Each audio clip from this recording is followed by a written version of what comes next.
way too long since I last had some candy. My brain's grinding to a halt, like a rusty machine. Oh, that's it! I'm having 5 whole crumb cupcakes for dinner tonight, and nothing's gonna stop me. Not even the next.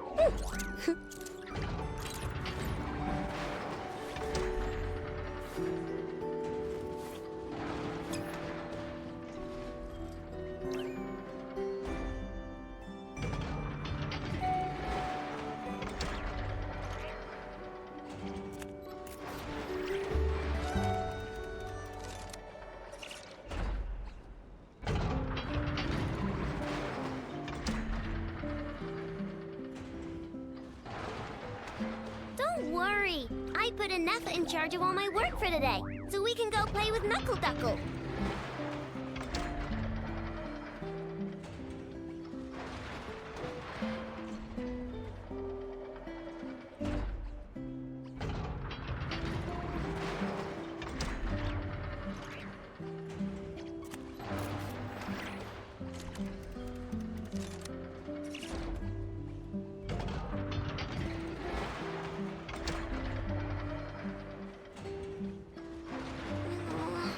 I just got a really bad toothache. Why? Enough! Help me!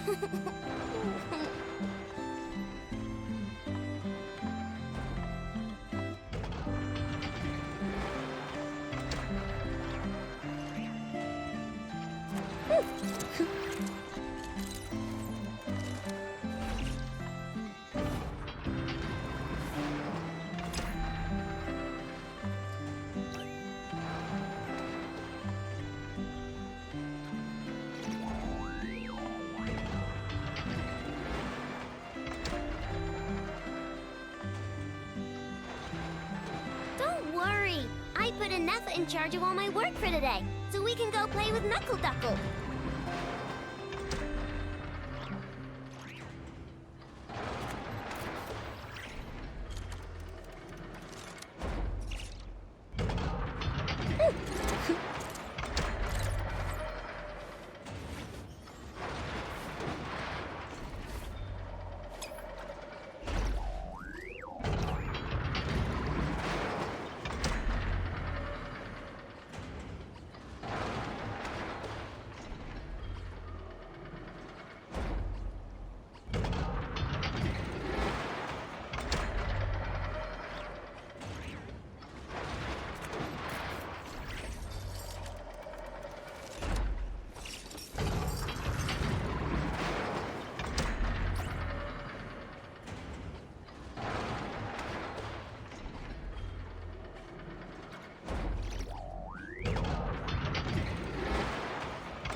I just got a really bad toothache. Why? Enough! Help me!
an effort in charge of all my work for today, so we can go play with Knuckle Duckle.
Toothache.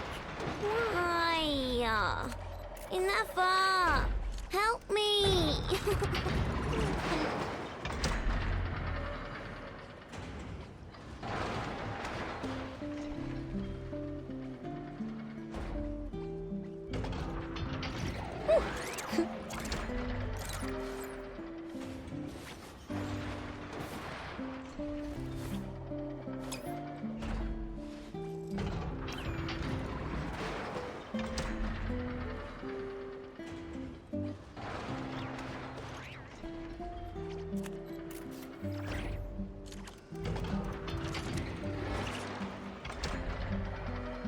It's been way too long since I last had some candy. My brain's grinding to a halt, like a rusty machine. Oh, that's it! I'm having 5 whole crump.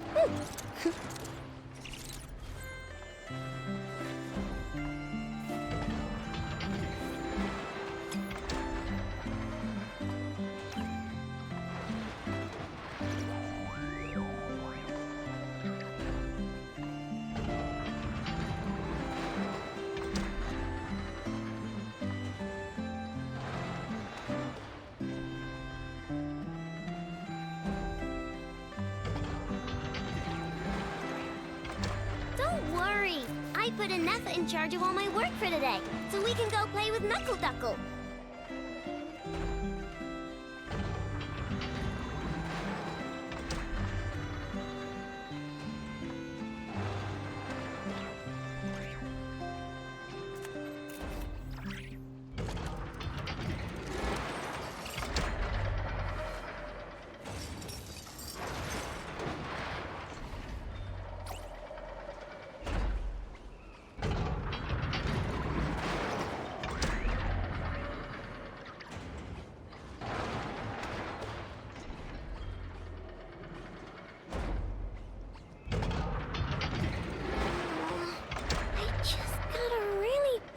Toothache. Why? Enough! Help me!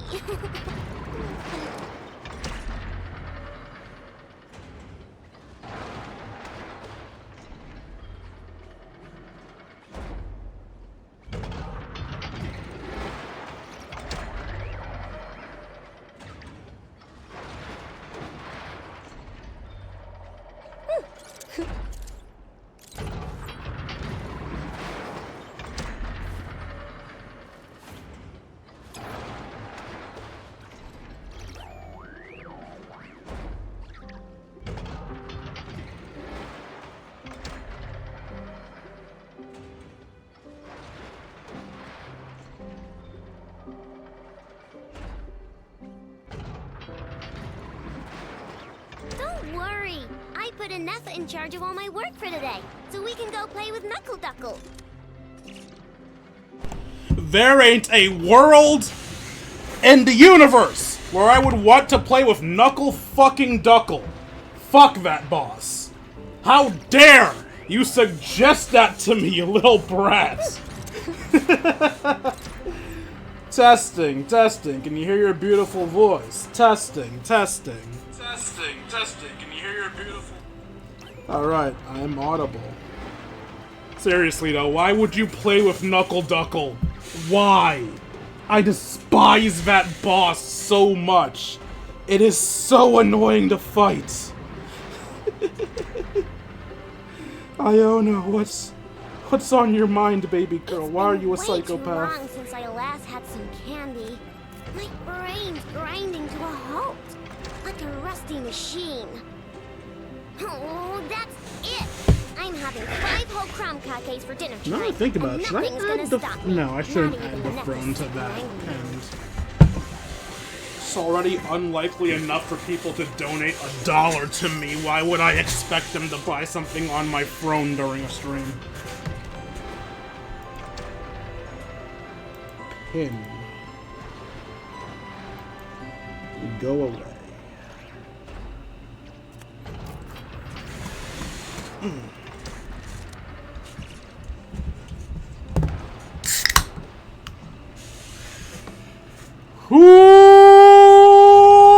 What's up, Twitch?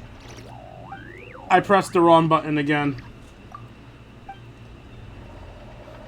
I keep switching between Honkai Star Rail and Genshin, and because of that, I keep forgetting what's attack and what's interact.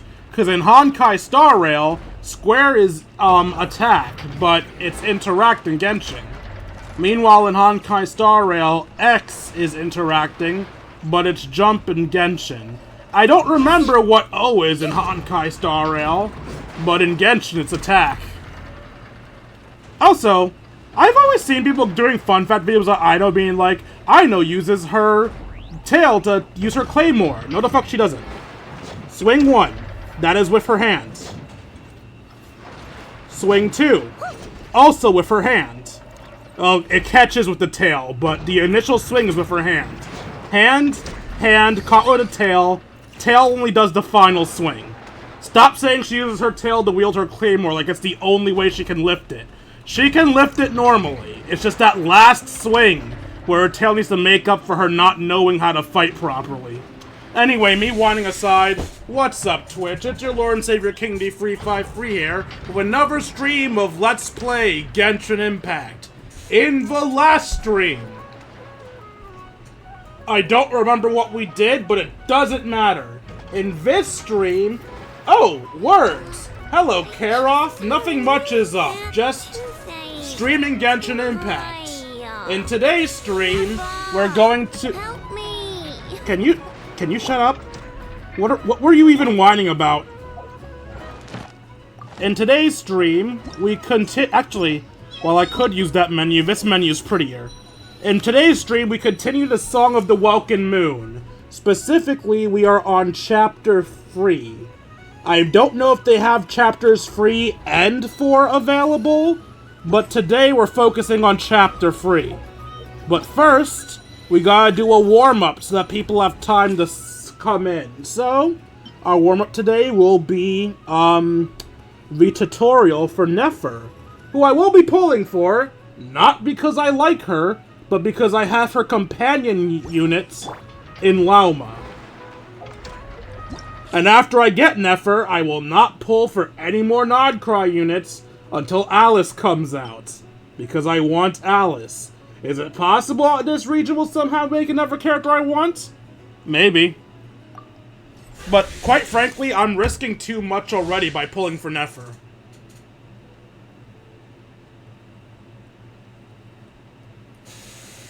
Free mode gems can only get you so far. We got Chapter 3 and 4. Okay. Well, tonight we're only gonna do 3, because if we do 3 and 4, I'm gonna lose my sanity. I do, in fact, need this mythical thing called sleep. I don't work on much of it, but I still need it. Nefer is a Dendro damage dealer who enables her party members to trigger Lunar Bloom reactions, and who can consume Verdant Dew created by Lunar Bloom reactions to deal Lunar Bloom damage. When Nefer is in the party, Bloom reactions triggered by party members are converted to Lunar Bloom, which provides the party with valuable Verdant Dew, on top of the standard reaction effects. Nefer herself, and certain characters, can utilize their talents or consume verdant dew to deal lunar bloom damage to opponents. This damage can trigger critical rates. Wait, I just realized something. With, Luna... What was the electrical thing called? Luna Charge, I think it was called? With Lunar Charged, it wasn't an outright upgrade. It was a different reaction with its own upsides and downsides. Is Lunar Bloom just a straight-up upgrade to Bloom? Is Lunar Bloom, unlike Lunar Charge, just outright busted? I don't know. I don't know a lot about the Lunar reaction, so I apologize that's a dumb question. Chapter 3 and 4 have taken you 7 hours in total. So I can assume they're each about 4 hours long. Got it. After Nefer uses her elemental skill, she will enter a special Shadow Dance state. While in the state, Nefer can consume Verdant Dew and hold the attack button to initiate Phantasm Performance, dealing massive Lunar Bloom damage to opponents. After some time after initiating a maximum of 3 Phantasm performances, Nefer will exit the Shadow Dance state. So elemental skill and get 3 basic combos of Dendro damage. And they're 3 hit combos, it looks like. Shadow Core. When the party's moon sign level is Ascendant Gleam, Nefer's elemental skill will cause nearby Dendro cores to be converted into Seeds of Deceit. For a certain time thereafter, all nearby characters instead generate Seeds of Deceit when triggering Lunar Bloom reactions. When Nefer finishes charging her charged attacks, she will absorb nearby seeds within a set AoE, which will grant her Veil of Falsehood effects, increasing Phantasm performance damage. The party's moon sign is Ascendant Gleam by default during Nefer's character trial.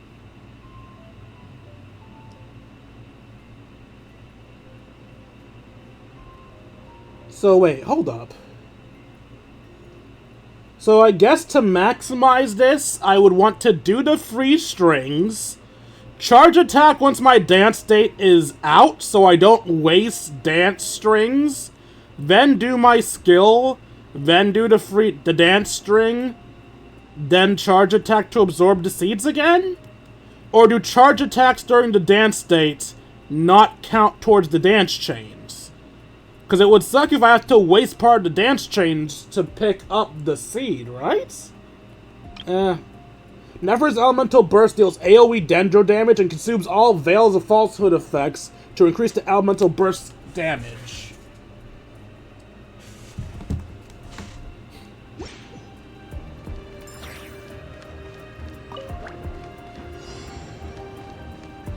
It all adds up.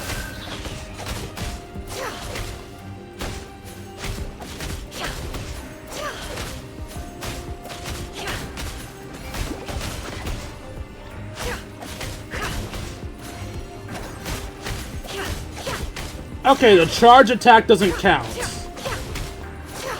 Or maybe it does? Wait, are you a catalyst?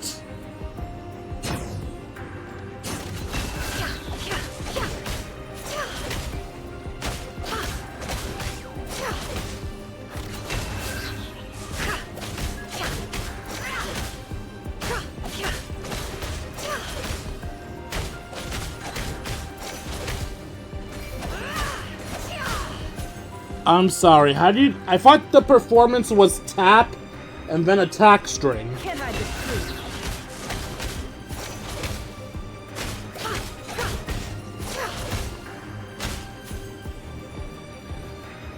Normal attack, hold thrice.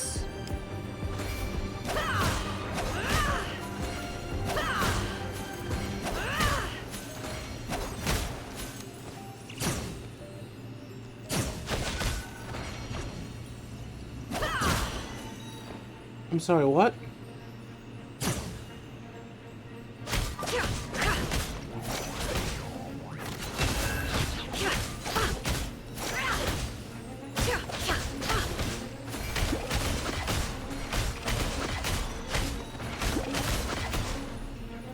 Oh! Okay, that was weird. So, to do the Shadow Dance, you attack 3 times, then hold. That is so weird. Oh my god, I don't like that. Seek within.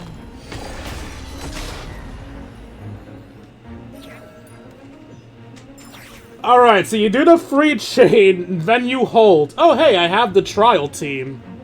I highly doubt Diona is needed for her best in slot team, but she's there.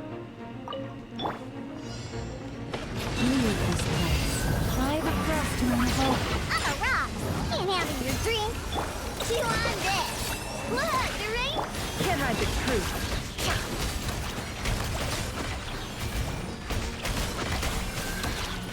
The deception ends here. With one heart, we pray. Pew-pew. Diana special.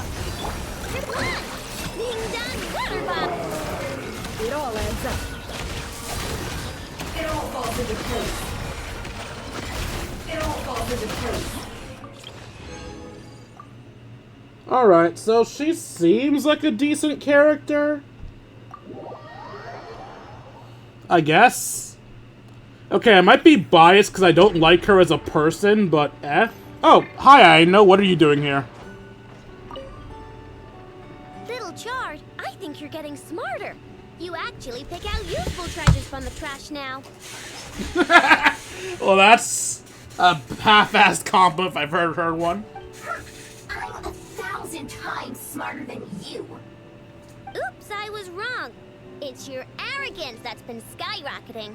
Maybe I should take that flower back. Looks like someone is getting a bit too big for their britches. I won't let you. And it's not a flower. Yeah it is. It's the one I put on you last time. Well, I won't let you take it. Why? Because it makes me smart. That... what? What? What? I know I've heard this one before, because I heard at the end of their quest, but like... fuck you mean it makes you smart?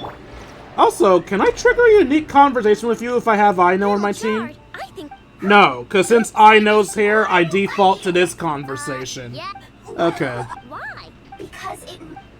It is kind of neat that the, Nod Cry characters will just randomly appear in the world now. I don't know if you guys already know this, but Nod Cry characters will just randomly appear in the world. Like a few times while grinding Knuckle Duckle, I noticed that Aino and Inefa were just chilling in front of Knuckle Duckle, with Aino asking Inefa some stupid questions. Also, I'm just going to grab this convo while I'm here, because I'm going to forget to otherwise. And I basically ignore all these bonus convos because I want to get them on camera. Where are you?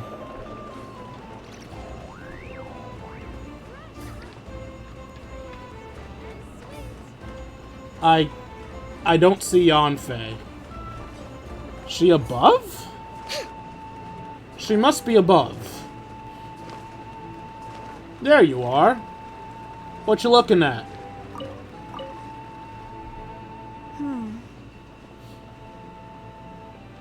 Yanfei, long time no see. Well, well, if it isn't a traveler. It's been a while for sure. Didn't expect to see you and not cry. So, what brings you here? Don't suppose you're here to get some legal assistance? Oh, if only. Not cry's even more lawless than I could have imagined. How should I put it? Well, that's just it. This place is quite literally a lawless land. Even if I was hired to provide legal assistance, I suspect it'd all devolve into everyone resorting to the Final Defense Manifesto to air their grievances. A Final Defense Manifesto? Also, I know I'm not supposed to do this because it's rude to lurkers, but lurkers, I've heard recently views don't count if you lurk anymore. So if you guys can, you don't have to if it's too much trouble, but if you can, type out one statement. Doesn't matter what it is, doesn't matter how long it is. It could literally just be the number one. Type anything into chat so you count, please. If not, that's fine too. I won't force you. I just thought I'd at least let you guys know. Final Defense Manifesto? Ta-da! Here's your answer. The most direct method of self-defense. So they'll punch you. Oh, so that's why it's a manifest. Oh. Okay, enough of that. The reason I came to Nod Cry is to gather material for the new legal guidebook I'm co-authoring with Shinobu. The book's theme centers on the borders of law, and one of its chapters is about what happens when law and order completely breaks down. There's no way I'd be able to get an accurate picture of that back in Liyue. So here I am, this infamous land of lawlessness. As soon as I stepped into Nod Cry, I knew I was in the right place. It's not like the law here has broken down. It's more like it never existed at all. And, unsurprisingly, I haven't run into a single person in my line of work. Being a legal consultant here is probably an easy way to starve. That seems dangerous. Hey, don't worry. I've got Adeptus blood, remember? Ordinary bandits can't even scratch me. In fact, I'm kind of waiting for someone to come and accost me. Then I can drag them aside and interview them on how they survive in such a hostile place. That's a method. I didn't expect Madam Ping would agree to this. I thought she'd give you something to defend yourself with. Yeah, you have no idea. I spent so long convincing her to let me leave. I'm sure my horns grew out a little. Wait a moment. Yanfei, you did talk this through with Madam Ping, didn't you? Why, yes, we talked it through. I definitely did. And she definitely said yes, right? Yes? Yeah. Granny just loves me to bits, you know, and we spoke for ages. Anyway, I'd love to stay in chat, but I've got an appointment with, the Curatorium of Secrets, that's it. So, without further ado, I'll be getting a move on. Yanfei! See you! Bye! So why do we care if she wasn't listening to Madam Ping? I mean, shit, she's not my daughter. She's a grown-ass woman. Let her make her own mistakes. There's no other interactions, right? Oh, there is another interaction. Flint's is here. I'm so used to every interaction being in Nasha Town. My shoes and socks are soaking wet. I want to go home. You can go back to Nasha Town in a moment. We gotta get some...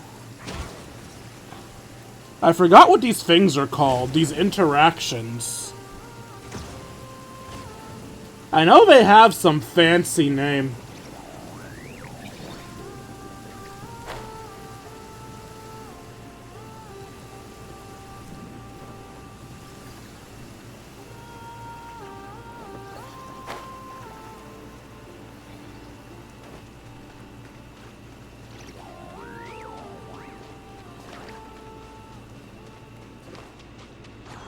Oh, the rain stopped. Let's go on a trip. And let's bring a Nepha. Flint's? Where are you? Yeah. My shoes and socks are soaking wet. I want to go home. Where? You on this?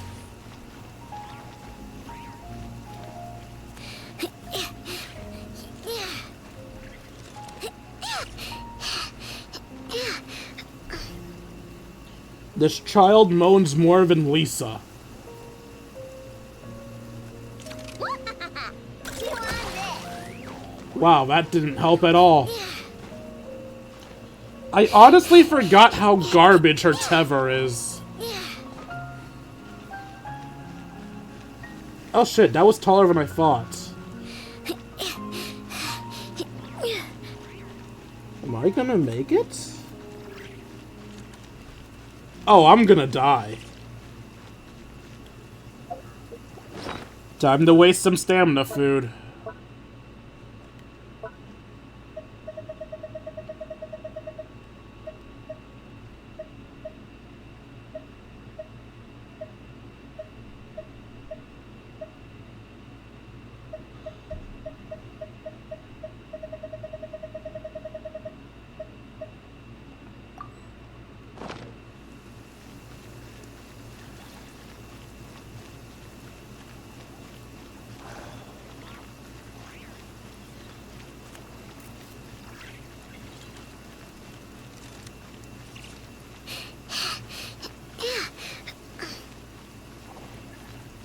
I was wrong to assume that would be enough.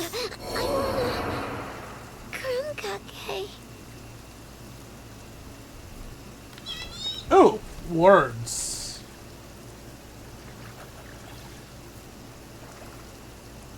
I appreciate you, Ghost. Thank you for having me tabbed. Take me up.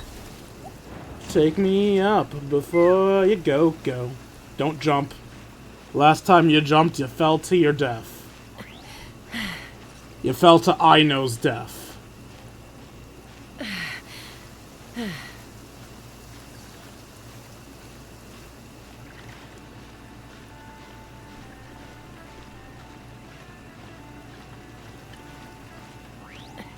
Patience is a virtue, but it's also boring as shit.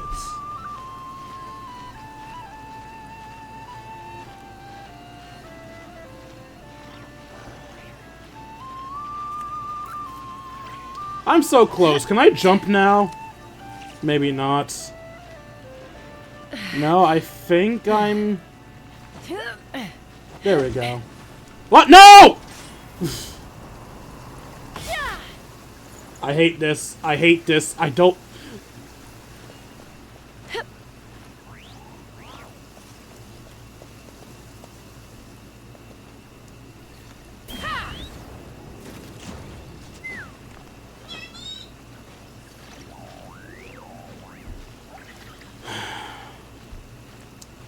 Alright, fight the urge to jump. You can't judge distance for shit.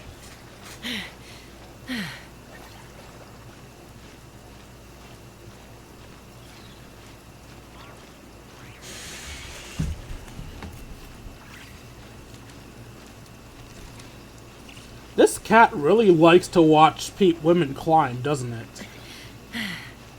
I mean, realistically, it probably takes picture of men climbing too. But it's funnier to imagine it likes to watch women climb. Also, why is it that when I tried to plunge attack with Aino after she ran out of stamina, she wouldn't do it? But Shasko is perfectly fine plunging attacking with no stamina?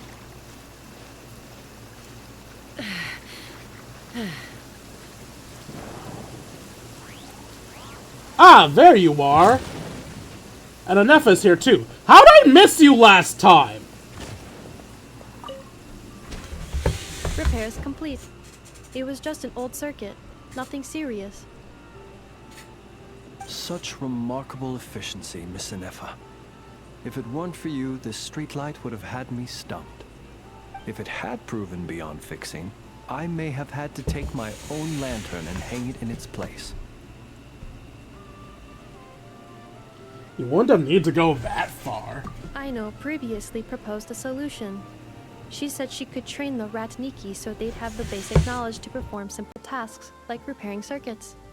That way, you wouldn't need to inform Aino every time a streetlight goes out and then wait in the dark until I arrive to repair it. The Ratniki are responsible for fixing the lights? Yes and no. Strictly speaking, maintaining the brightness of the lights has been their traditional role. Before the use of Kuvaki became widespread, the streetlights were powered by regular oil. Back then, people were needed to light and extinguish the flames. Because of how dangerous said streets were at night, the Ratniki took on this role. They already carried lanterns, in any case, and were adept at using them while fighting. But as I'm sure you've already noticed, the current streetlights are powered by Kuvaki, and it's not so easy to light or extinguish them using traditional means. Because of this, whenever a light goes out nowadays, all I can do is stand here helplessly and wait for a professional to come along and solve the problem.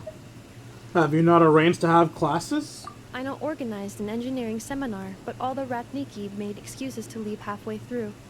They said things like, "I have an urgent task," or "I need to go on patrol," or "It's time for me to make a report." I didn't leave. It is, after all, disrespectful to the host to leave a seminar early. True, but the biscuits you brought were too much of a distraction for Aino. She stopped teaching completely. And then I was so busy trying to stop her from eating that I could not take over the seminar. So please, the next time you attend a class of any kind, don't bring anything sweet that might attract Aino's attention. And don't bring any toys either. Or at least wait till the seminar's over to bring them out. I promise I won't. Please say it in full. The last time you promised not to bring anything sweet, you brought a toy, and Aino was completely unable to continue. I promise I won't bring anything sweet, any toys, or anything else that might unduly divert Miss Aino's attention. That's better. I'll notify you when she next holds an engineering class. For now, I have to pick some laka berries for her. Goodbye. Traveler, do you know of anything else besides sweet treats, toys, and small fluffy animals that might keep Miss Aino quiet for a while? Half an hour shall suffice. I think you'd be better off studying. Since you feel that way too, it seems I have no choice but to submit myself to her baptism of erudition. I only hope I don't drown in the ocean of knowledge she wishes to impart.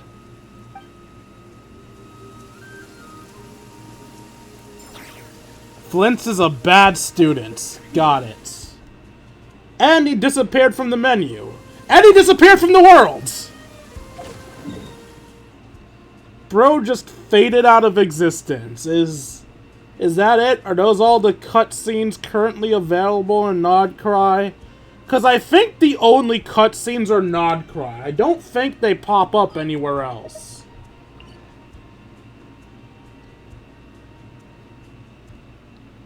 I could be wrong, but I think the interactions are Nod Cry specific.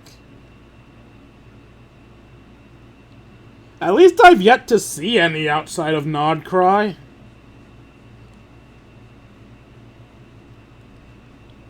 I'm not searching the entire map, I'm just searching the main cities.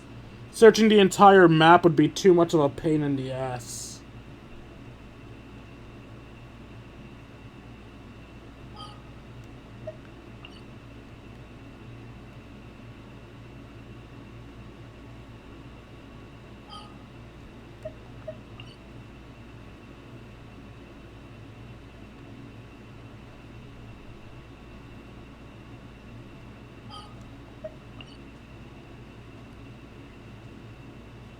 Okay, yeah.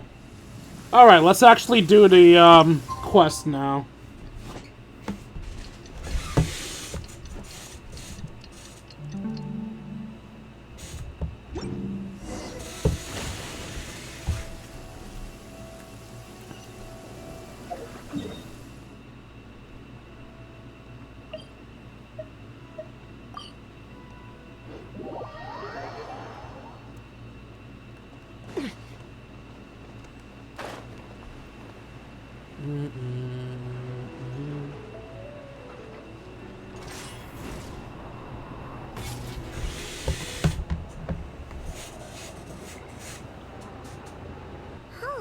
It's been a few days since we said bye to the others in Nasha Town. Still no news about Rarer, though. Where could he have slunk off to? If only he was gone for good. But with all the trouble he stirred up before, there's no way we've seen the last of him. Hello! You must be the traveler in Paimon? Mr. Flynn's has been looking for you. Unfortunately, there's been a serious wild hunt attack over at the quarry. He thinks it's time to regroup and figure out a plan. The wild hunt? Oh, uh-oh. We better get over there right away. Come on, let's go.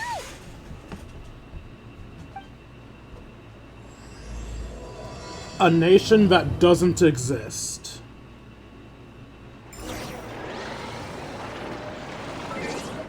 Alright, I should probably use a different team. I don't know how well this team will do.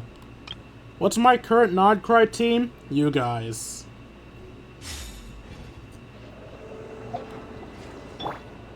I'll stick to Lauma just for the sake of making the team feel appropriate.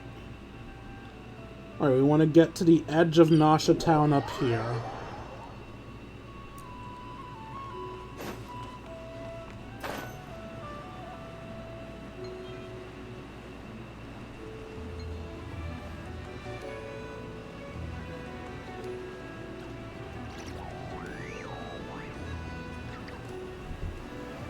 I wanna fly high so I can reach the highest of all of the heavens. Somebody will be waiting. So I have gotta fly higher. Gotta keep going. Everything is a great new challenge for me. Hiya, Hoda. And the Aino, and the I Nefa, can barely sense any Kuvaki at all. and me. This whole area feels like a soulless husk. Looks like his appetite truly is insatiable. As if the power of that energy cannon wasn't enough. He's not seriously still getting stronger. What's his endgame here? To kill us all. Ah, everyone's here already. Almost everyone Nefer isn't. So, what's going on? We've all been on high alert since we split up a few days back, expecting Rerir to strike again. But it's like he just vanished into thin air. No one has seen him nor found any trace of his presence. That is, until this morning, when a Ratnik found signs of wild hunt activity while out here on patrol. As you can see, the Crystonite itself is physically intact, but the Kuvaki it contained is all but completely diminished. And we're sure that Rerir did this. Who else? He's the only one who could pull off a stunt like this. Kuvaki loss has reached critical levels. Reikir of Solnari set to maximum threat level. Warning, unless de-escalation measures are taken soon, he will pose a threat beyond our ability to contain. The consequences could be catastrophic. Traveler, do you remember when we encountered Rerir just after regaining his body?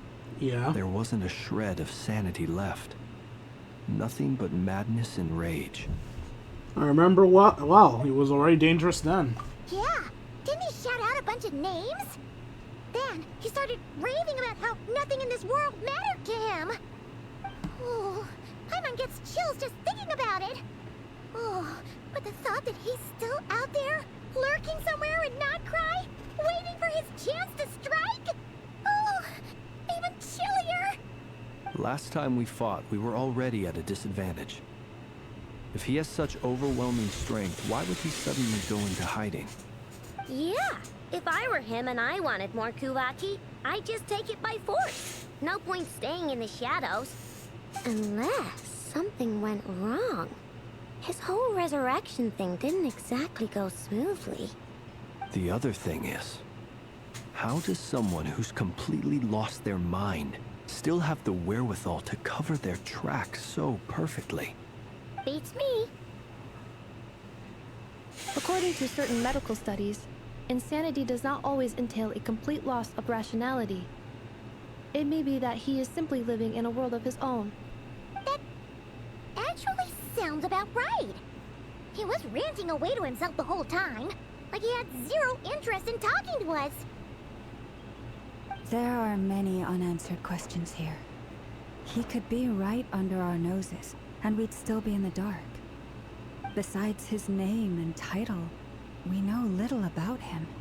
Certainly nothing about his past, or what he might be hoping to achieve. Exactly. And we wouldn't even know where to begin looking. Even Boss hadn't heard of the Rahir of Solnari before all this. I'd be willing to bet that even if we gathered together every scrap of intel in Nodcry, we still wouldn't find more than, like, 3 useful facts about him.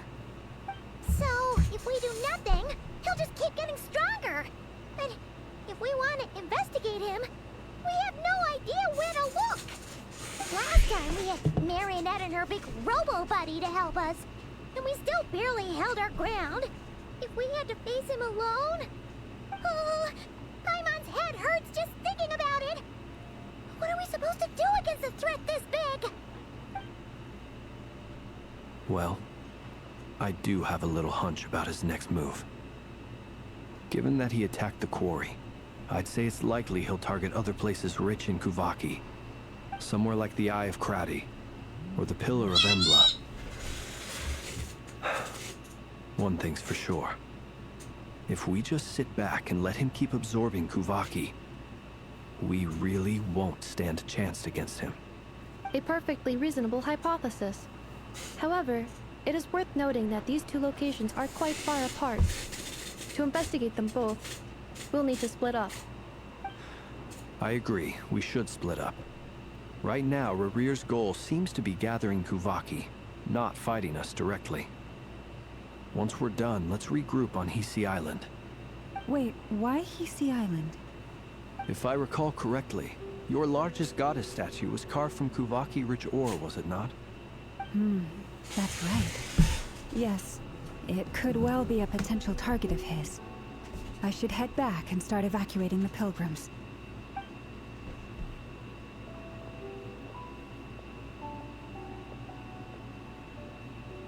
Splitting up's always gonna be risky. But I guess we don't have much choice, right? We're in a race against time here. And if we do run into Rarir, what then? We try not to die. That's when you follow the 3rd rule of treasure hunting. Run like the wind. Ah, Joestar at heart, I see. Didn't you say the 3rd rule was go with the flow? The flow says get the fuck out of there. Anyway, whatever. In this situation, go with the flow means go find backup. Agreed. If anyone finds so much as a trace of Rarir, do not pursue him. Get out of the area and alert the rest of us as soon as possible. We need to put safety first. All right, we'd better get moving. Come on, Ineffa. So what's the plan exactly? Cause like, if we find him but don't approach him, he'll just steal the Kuvaki. Yes, we need to alert the others if we find him, but we also need to, like, hold him off, distract him, try not to die while the others come.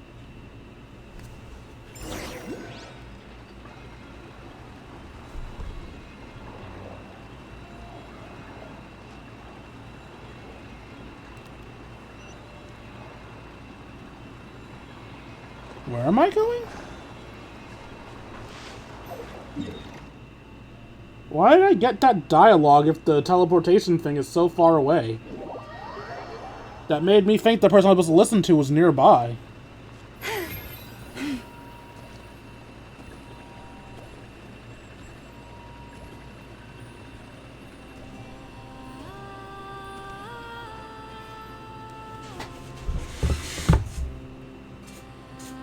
Any leads?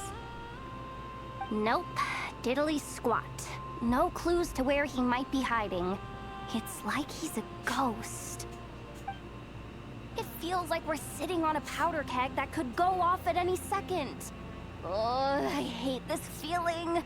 I'd rather face him head on than be left hanging like this. So, you guys didn't find anything either?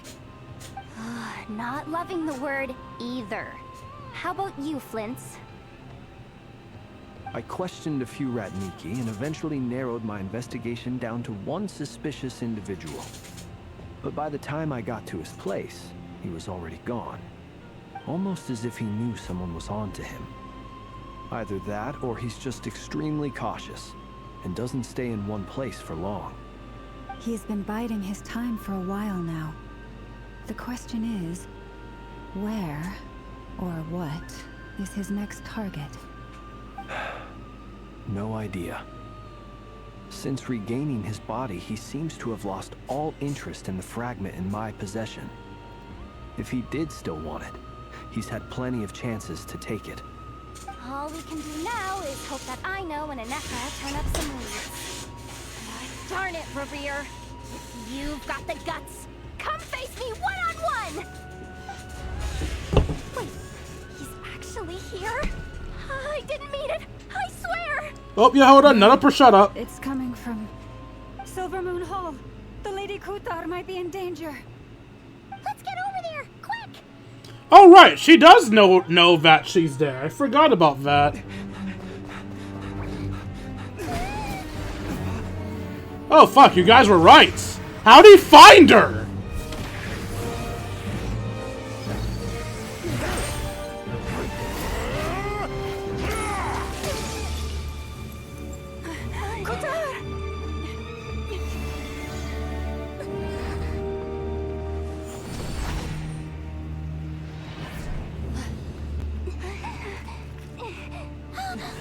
So Yehoda's a bow unit. Got it. Why is he attacking the damn select? What's going on? No time for questions. Stop him.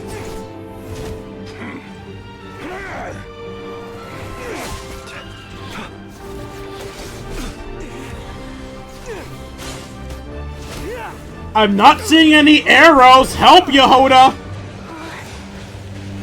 This is insane. Yehoda, get Kutar out of here. On it.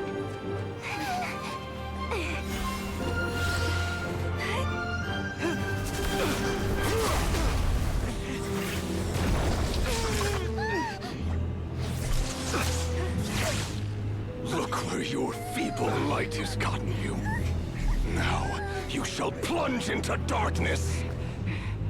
Thalindus, soon, I will find a way. Watch out. Bro, death beamed us.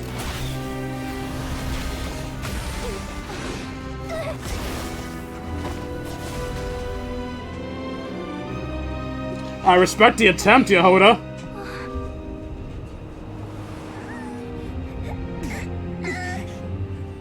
You're gonna have to try harder, though. You're our only hope. Oh? What you doing?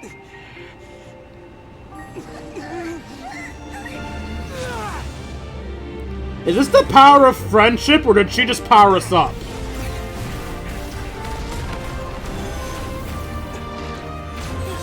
Oh, Anefa!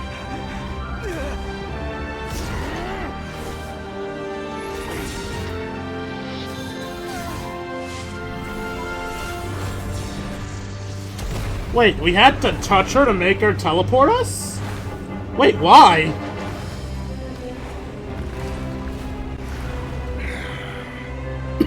Find them, even if it means turning this place to ashes.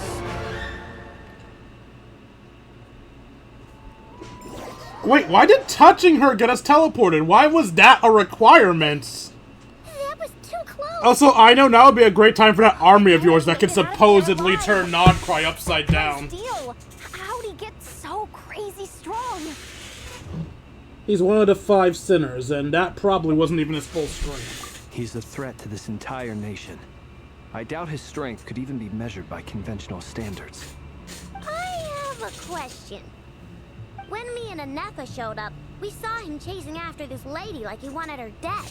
What was that all about? We weren't there for the whole thing either. You were already duking it out by the time we arrived. Yeah, we didn't see how it all started. It all escalated so quickly, we had no choice but to step in. Kutar, can you shed any light on the situation? Kutar. Cross-checking database. I see. So you're the one that the Frost Moon Scions refer to as the Moon Goddess? Wait, she's the moon goddess? Oh, no wonder she looks just like all those statues. There are many Nice job, reasons why I know. people might worship the moon, and just as many why they might despise it. I've never met that person before, but there was no mistaking his deep-seated hostility towards me. Why he holds me in such contempt, I cannot say. But since he hunts the power of the moon, it's no surprise that I am a target. Kutar. There are many potential motives. For instance, you help the traveler escape his grasp. This could be his way of taking revenge. It is also possible that he covets the Kuvaki inside you and seeks to take it for his own. The list goes on. But right now, devising a counter strategy should be our #1 priority. The likelihood of this location being discovered is close to 100%. A counter strategy? We don't stand a chance against an enemy like this. Surely our only option is to run. He's not gonna chase us to the end of the world, right? So as long as we can sneak out of Nodcry undetected. No, I can't say that. Come on, Yehoda. This is serious stuff. You can't suggest we all just chicken out. Running is our only option. Huh? You seem surprised. But what other choice do we have? We are facing an enemy we cannot possibly defeat in battle. Well, I mean, yeah, but still. It's not too late. I can distract him, so you have plenty of time to make your escape. Wait, what? You're gonna act as bait? Doesn't that make sense? I'm the one he's after. There's no need for you to risk your necks on my behalf.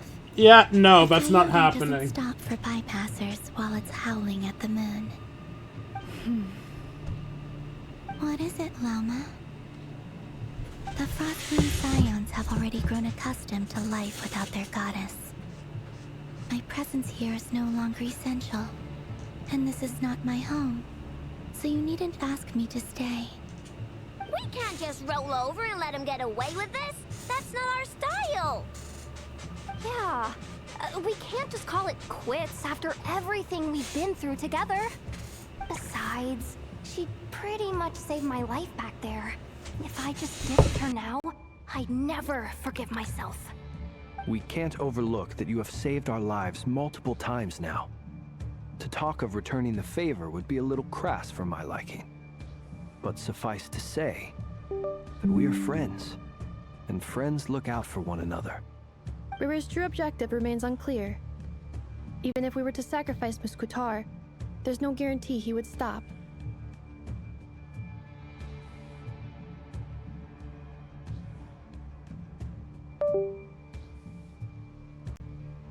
My head, it's not my camera that broke, because my model's still moving.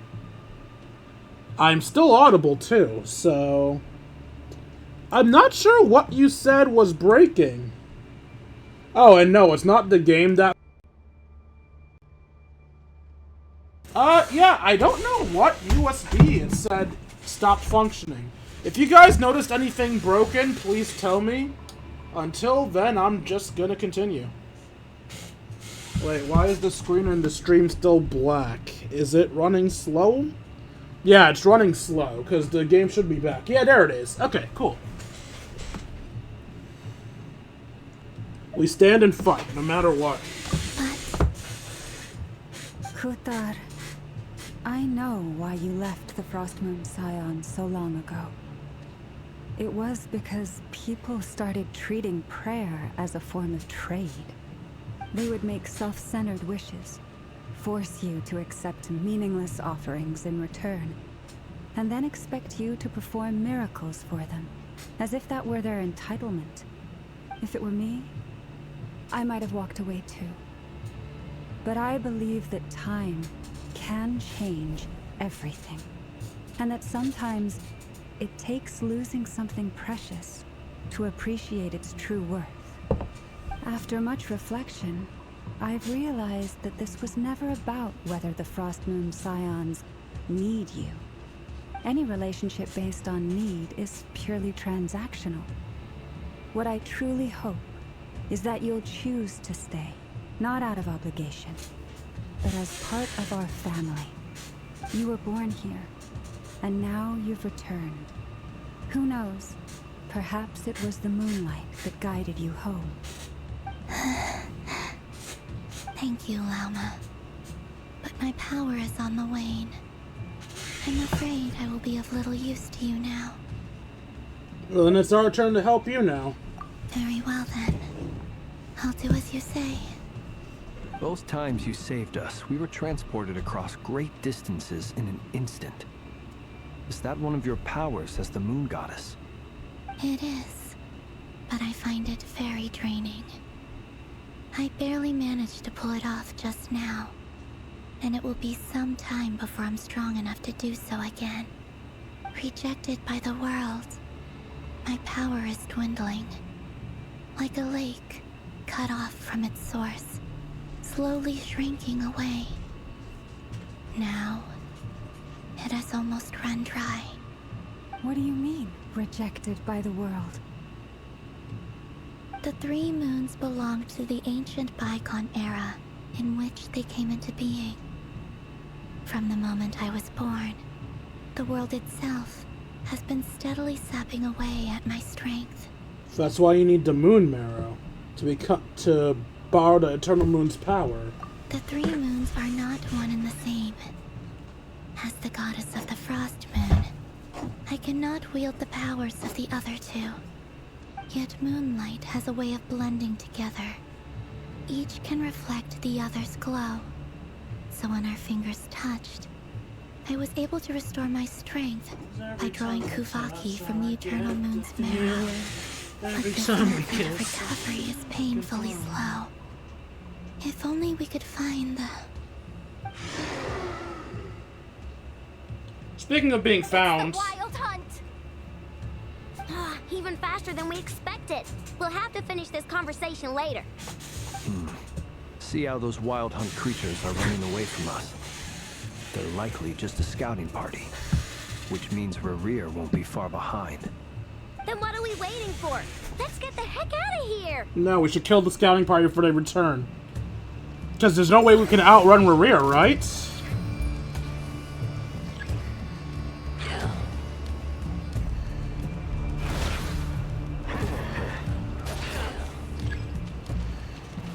Okay, I do want to defeat them. Got it. Cleanup sequence initiated. Preparing for dust up. You on it! Oh, they just keep coming! This is driving me nuts!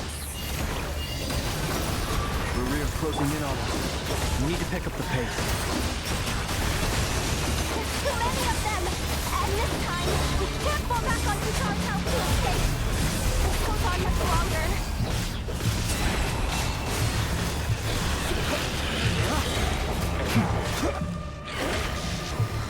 Defensive mode engaged.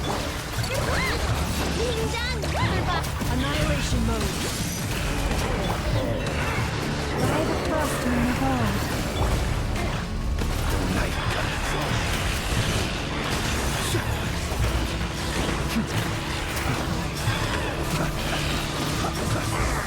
Close your eyes. Feel the dark.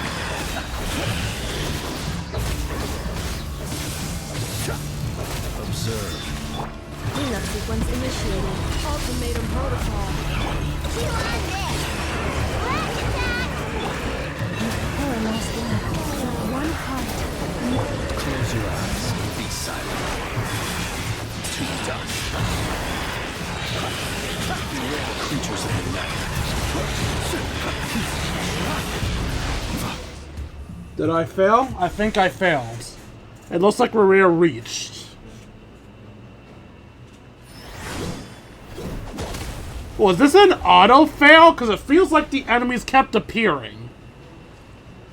Oh! Varka! So yeah, that was an auto-fail so Varka could save us.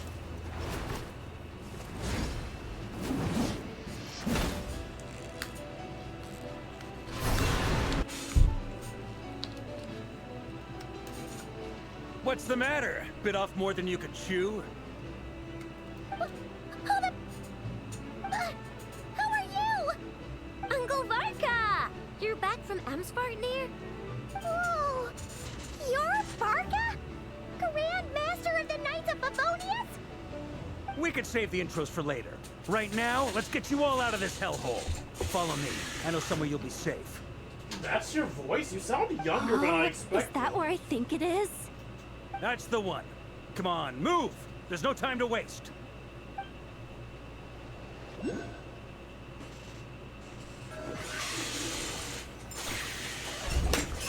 Varka sounds younger than I expected. Wow! Where are we? This is so well hidden. Well, that goes without saying. This is the Knights of Favonius' meeting place in Nodcry, and a contact hub for the Northern Intelligence Network. The Northern Intelligence Network? AKA the black market of intel. No matter what faction you're with, it's the place to buy and sell information. Their headquarters are in Nodcry, but they've got contacts in every nation. As an expeditionary force on foreign soil, working with them has offered us the most effective way of getting our hands on reliable local intel. This is where we meet, so naturally, it's secure. Anyway, where were we? Folks from Nodcry should be pretty familiar with me by now, but I believe this is the first time we've met. Allow me to introduce myself. I am Varka, Knight of Boreas, and Grand Master of the Knights of Favonius. We've heard all about you. Yeah, we technically work for you. Long time coming. You look way younger than Paimon expected, but you definitely have that Grand Master vibe. Well, I'm no spring chicken. Just not showing my age yet. Definitely feeling some of that back pain today, though. Rushed back from Amsfartnir without a wink of sleep, only to get right into another fight with that freshly revived maniac. Another? You mean you fought him before? Yep. He wasn't nearly as strong back then, but he was still a formidable foe. I brought some of the knights along to give him a little surprise, but he saw us coming from a mile off. My squad took heavy injuries, and I barely made it out alive myself. We knew it might have been our last chance, so we staked everything on it. But still, it wasn't enough to stop him. I tried tracking him down afterwards, but he didn't leave a trace. Even in his unhinged mental state, he's as cautious as any trained operative. So, I decided to come find you. And as luck would have it, turned up to find you being ambushed by the Wild Hunt. The rest, you already know. Is that why he's been frantically absorbing Kuvaki these past few days? Because he sees you as a threat? Maybe I'm part of the equation, but even if I weren't, I'm sure he'd still be gathering power. He's clearly working up towards something. Note to self, Uncle Varka's strength rating officially upgraded. Guess it's my turn to ask questions now. So, what exactly has been happening in Nodcry? Why has the Wild Hunt returned in humanoid form? And why is it after you? That's a long story, but I'll try to make it quick. Aino brings Varka up to speed about what happened. Wow, I had no idea so much had happened. Sounds like you guys have really been through it. So, the Kutar is actually a Fatui Harbinger. And all this Wild Hunt activity in Nodcry is the work of the Raker of Solnari, one of the 5 sinners. That's a lot to take in. Need some time to wrap my head around it all. I'm truly sorry, Mr. Varka. You stood with us against the Wild Hunt, and did everything you could to stop it from escalating into a full-blown catastrophe. And then, the one time you're away, it all comes to a head and all your hard work gets undone. You've got nothing to apologize for, Miss Moonchanter. You can plan 100 steps ahead and still slip up. That's just life. No one knows what tomorrow holds. You can't predict which way the wind will blow next. And, to be perfectly honest, I can't say I'm surprised. For all the times we've defeated the Wild Hunt in the past, we've never been able to completely wipe it out. Turns out, we were just delaying the inevitable. But now that a new variable has come into play, fate may well take a different course. A new variable? You mean us? Thank you for the follow. And in a strange way, I think his resurgence might not Roadrunner be entirely bad KB. thing. I appreciate The it. Wild Hunt is like an And you. unrelenting force of nature. but Rarier is an individual with an agenda. You gotta have a weak spot somewhere. That said, while I was explaining everything just now, some of the points that Mr. Flint's added caught my attention. You mean about our mystery ally? That's right. From what you said, not only did they lead you straight to some key files, they also shielded Hisi Island from a lethal Kuvaki blast. I don't know who or what could pull something like that off. Heck, even Miss Columbina doesn't have a clue. I hadn't heard the story about those files. Would you mind repeating their titles for me? Wild Hunt Phenomena Log, a Nodcrian Ratnik's Field Journal, and Kuvaki Survey Log.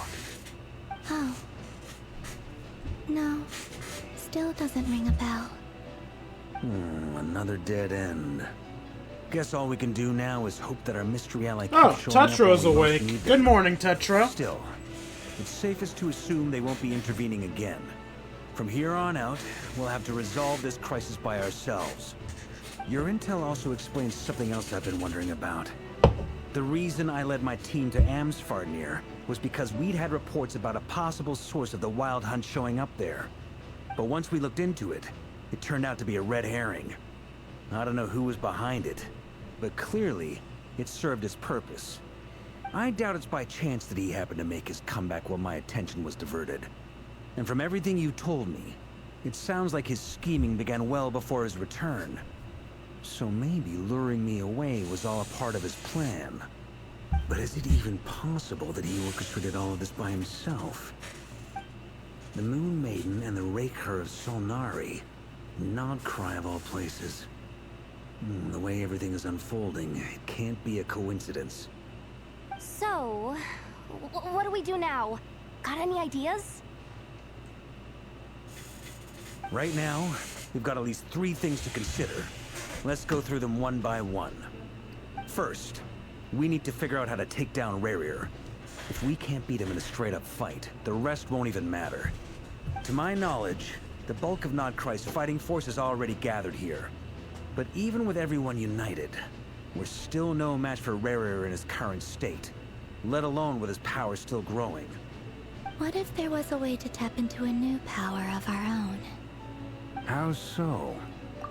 Hold up, before she explains that, I have a question to ask, and I apologize, this is a stupid question. The bulk of Nodcry's fighting forces right here. So what? Have you guys noticed the, interactions we can have in Nodcry? People from outside Nodcry keep casually showing up, as if it's the most normal place to appear in the world. Why don't we just call in reinforcements? Call in the Knights of Favonius. Call in some hitmen from not Nodcry. Call in some hitmen from that land. We don't even need the full force. Just have, I would say Mwavika go on the vacation, but she's the Archon. Let's pretend she's not available. Let's bring in, Kanich and Verissa. Verissa's one of the strongest people in Nodcry. Kanich is one of their most powerful warriors who has never died in the underworld. Bring them! Bring Beidou! She's a wandering pirate anyway. Speaking of wanderers, bring, what's-his-face? Canadian Afer. Fuck. I'm sorry, I forgot his name, but the Wandering Samurai fuck. Bring him. Bring Ito. Ito's unemployed and is extremely physically strong. Hell, bring the entire Arataki gang. This is their job. They're ruffians. Let them rough shit up. Why don't we just call people in? Why are we just stuck with the people in Nodcry?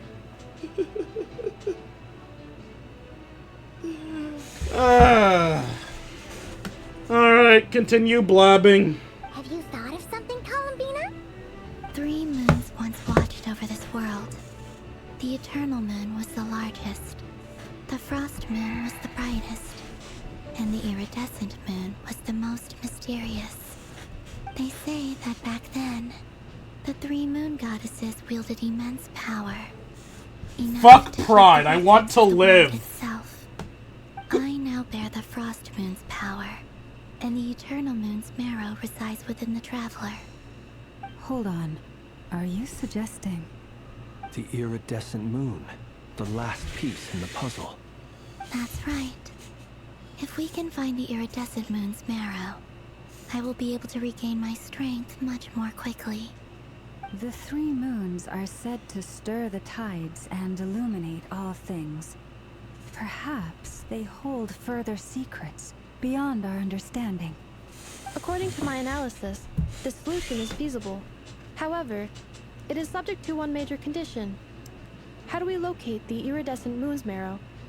I know a way, but we will need to visit the Fatui's Experimental Design Bureau. Experimental Design Bureau? Are you saying we need to involve Marionette? Yes. I must speak with Sandrone. It's a long way from here to the Experimental Design Bureau. There's a high chance you'll be spotted. You shouldn't go alone. I'll go with her. Because it's totally not stupid to have the guy who's killed multiple Fatui be her guide. Quite frankly, the intelligent move would be to send Flint's with her. Because I don't think Flint's has ever fought the Fatui like the rest of us have. But sure, yeah, I'll go with her. I totally haven't pissed a Fatui off. Then that's settled. Next up, our second priority. Hell, have Varka go with her. We need to figure out Rarir's end goal. As you saw for yourselves, when he was still in his wild hunt form, everything he did was for the sake of recovering his body and resurrecting himself. His first act since then, after laying low for a while, was to try and assassinate this young lady. People's obsessions often reveal their greatest vulnerabilities. There must be a reason why he despises the moon so deeply. Perhaps it sheds some light on his title, the Raker of Solnari. The Wild Hunt has plagued Notcry for centuries now. If we want to stop it for good, we have to get to the root cause of what's driving it. It's true.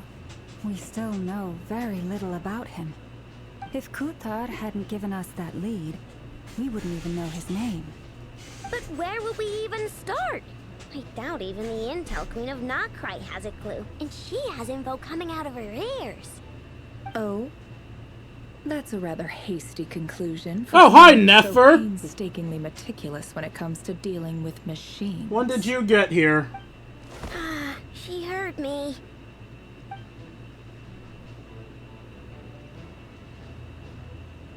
Boss! What are you doing here? I'm now asking myself the same question. I received a letter from a humble knight of Favonius, requesting a meeting to discuss a major business deal. But it looks like this humble knight had something else in mind. Details, details. Miss Nefer, the important thing is that you've arrived at the perfect time. Since his failed ambush, I've been racking my brains trying to come up with a plan to fight Rarir. Given the severity of the situation, I think it's fair to say that our only chance lies in uniting as one.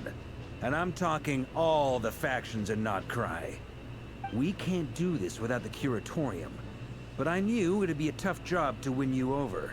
So, I took the liberty of reaching out for a little chat. Wait a sec.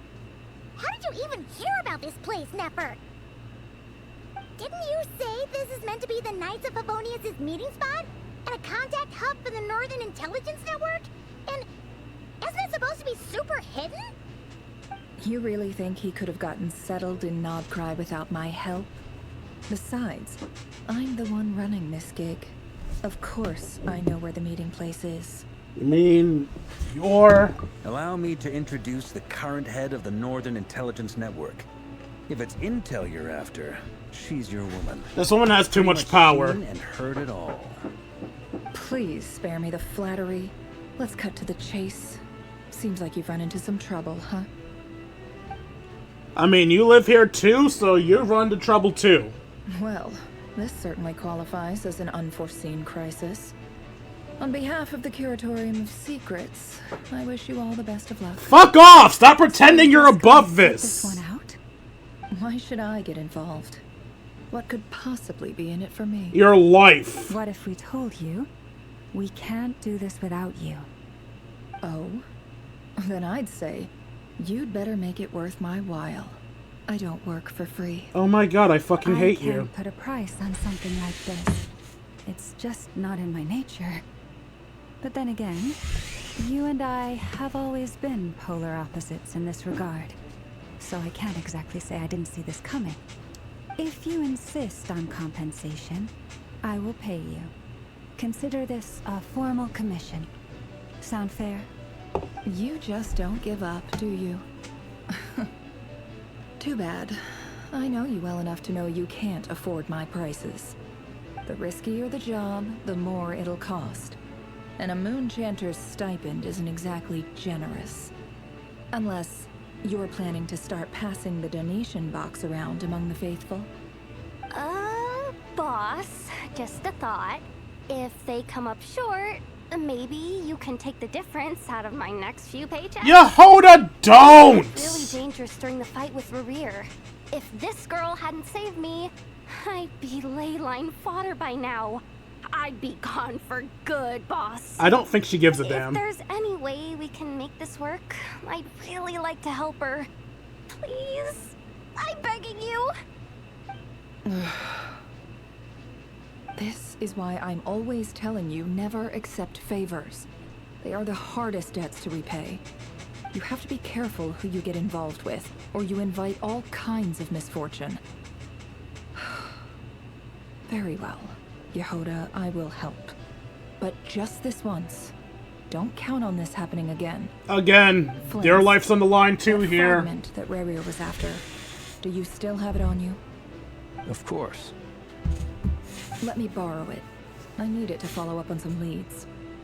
Wait, you actually have some leads? Shh. This is top secret information. I get it. We all have things we'd rather keep to ourselves. Plus, I know we can count on you. So we'll leave the intel gathering in your hands. And that brings me to the third and final item. We need to find a way to distract her. We need time to make our move, so someone will have to stall him. Flints in an I'm in for Effa? this part, no matter what. Anyone coming with? Count me in too. Come off it, you two. Quit playing heroes. I'm way ahead of you here. Ineffa did a scan of the Moon Goddess's Kuvaki signature, and we're gonna use it to make some decoys over at the Kramkake craft shop. Anyone who's in, follow me. Once they're ready, we'll deploy the decoys across Nogcry. So as long as the rest of you keep moving, he won't catch on to your scent and won't be able to track you down. I like it. Genius idea. No biggie. All right then, we'll split into 3 teams. Once your team has finished their mission, return here and wait for the others. Dismissed. Wait, which team is, Deer on?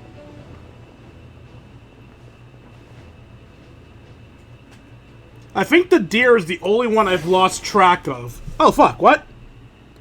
Oh, we're gonna play through each group? I like that. I actually really like that. We get to play through each group, so everyone gets screen time. Lady Damselette. Wait. And you two?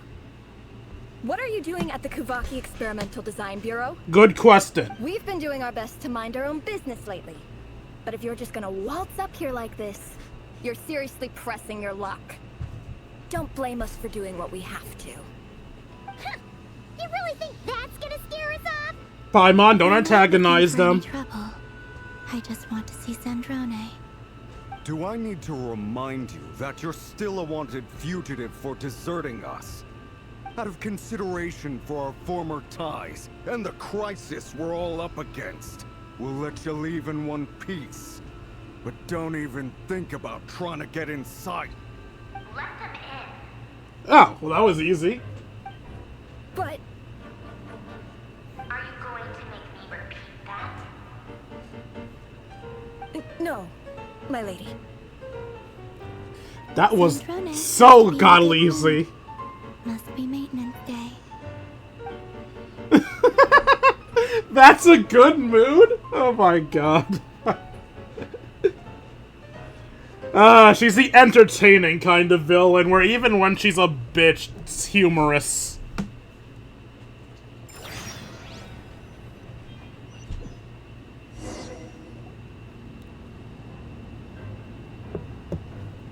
God, I hate your shoes, but not shoes. Your shoeless heels.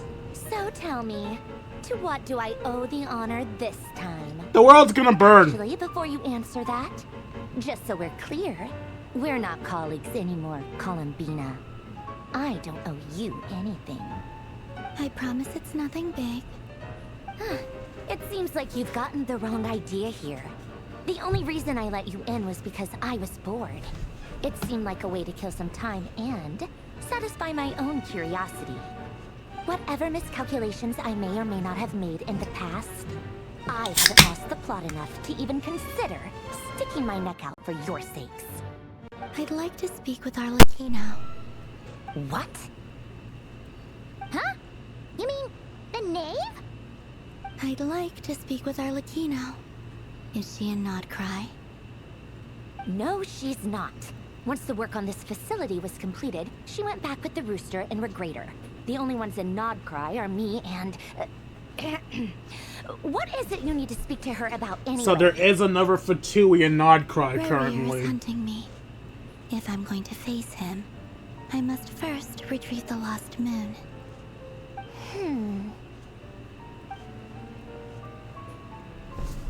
Marionette seems lost in thought, but she doesn't look surprised. She must know more than she's letting on. I don't understand what Arlecchino has to do with the iridescent moon's marrow, but at this point I have no choice but to go along with Columbina's plan. Is that a no, then? We're only doing this to stop Rarier. He's our common enemy after all. As if I need reminding. I was this close to settling things with him before someone decided to whisk me away to their weird little garden. Oh, we wish you were that close to beating him. Have you held any tea parties lately? Tea parties? Yeah, obviously. You don't seriously think we'd pack it all in just because you aren't here. If anything, they've been more eventful than ever. Just me, Arlecchino, and a bunch of insolent and sensitive guests who won't stop asking where you've gone. Oh, they've been a real joy. I bet you served them the worst tea you have. Just like you used to do to me when I upset you. Who cares about how good the tea is when there's no one around to drink it? I keep losing people. First Rosaline, now you. I'm running out of people who can make me laugh. Honestly, what could be more ridiculous than a multi-centenarian goddess who's only ever had the plain herbal tea she received as offerings? You'd always brew a different type of tea for me each time. Was it really just to see how I'd react? Where'd the teacup come from? Well, duh. Why else? Watching you squirm was practically my only form of entertainment.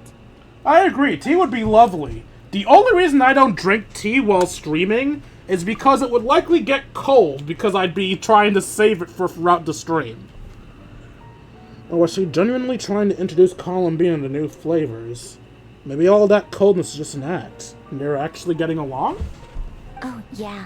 And Capitano sometimes used to bring Tartaglia around, too.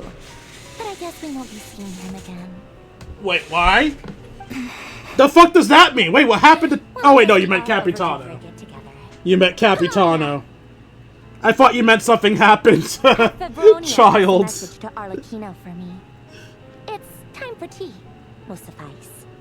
Pass along a message for me, too, if you would. My body cannot contain the marrow of 2 moons, so I'll be leaving one of them in her care. Excuse me? Who said you were on the guest list? If my tea meant that much to you, maybe quitting the Fatui wasn't your brightest move. Back when you were under the Tsaritsa's protection, no one would have dared come at you so openly. But that protection didn't come for free. In fact, I paid dearly for it. At the end of the day, it was just another transaction. I just got tired, that's all. I never wanted any part in their grand ambitions, and I've had enough of being treated like a bottomless supply. God, someone bringing me new tea throughout the stream would be amazing. when I was still worshipped as the moon goddess. Centuries on, it may be a different group of people, but I see the same greed in their eyes. I figured you'd leave eventually. You didn't have as much of a reason to stay as I do. The Tsaritsa gave you shelter and protection, but that was it. Nothing more, nothing less. Meanwhile, the Fatui demanded everything from you in return, until it was more than you could bear. I get why you left.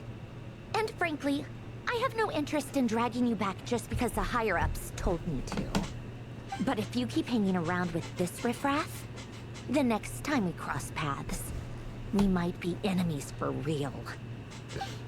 Yeah, seriously, I don't know why they chose to bring me. She says that, but she's the one who just caved in and agreed to help Columbina. Guess that's our cue to leave. We shouldn't mention the others, so let's go. That might be your plan, but it sounds like someone else wants you to stay a little longer. Who? What, is Rhaenyra outside? Huh? What do you mean? Or is it the other Fatui? Listen.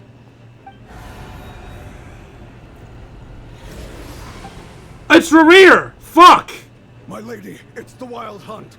A horde of monsters is headed straight for the facility. Another uninvited guest trying to crash my tea party. Clear the area. I'll handle this. Stop pretending you stand a chance! Wait, what? You want us to leave you here by yourself? Huh. You'll be lucky to make it out of this alive. You really think you can afford to worry about me? Go on, get out of here. You may have stopped Polonia from crushing him last time, but I've made sure that won't happen again. The entire Experimental Design Bureau is rigged for war. Stay and watch if you want, but it'll be at your own risk. You're not flagged as friendlies in a weapon system. Just be careful, okay? Don't tell me what to do! Look, if you're leaving, make it quick. Or you'll just get in my way. There's a secret passage on the second floor. It'll take you right to the plains out back. Stare all you want, Columbina. You're not getting another invitation to my tea party. I know. But thank you anyway, Sandrone. This is exactly why you shouldn't hang around with those people. All their melodrama and sentimental nonsense is rubbing off on you. Bye, Tsundere. Try not to die. Like, please, seriously, try not to die. I know you're an enemy, but still. Let's pick up where we left off. It's your Wild Hunt monstrosities versus my beautiful creations. Let's see who comes out on top. God, imagine how powerful she would be if her and Aino worked together.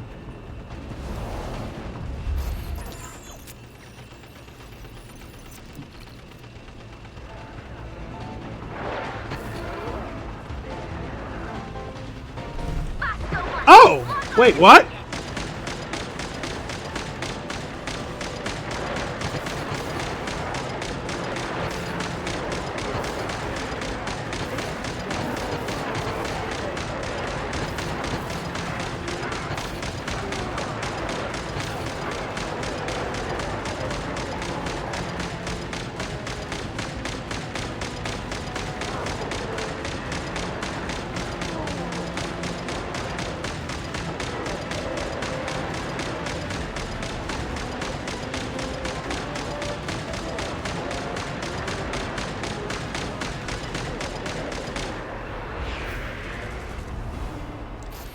I didn't realize it was gameplay.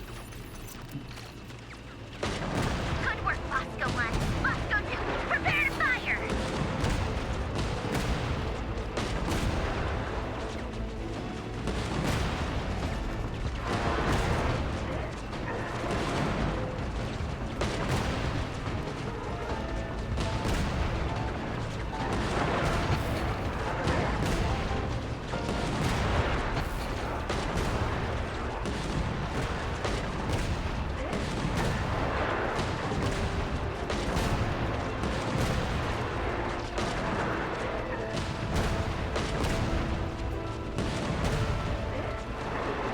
Who the fuck said you could get up?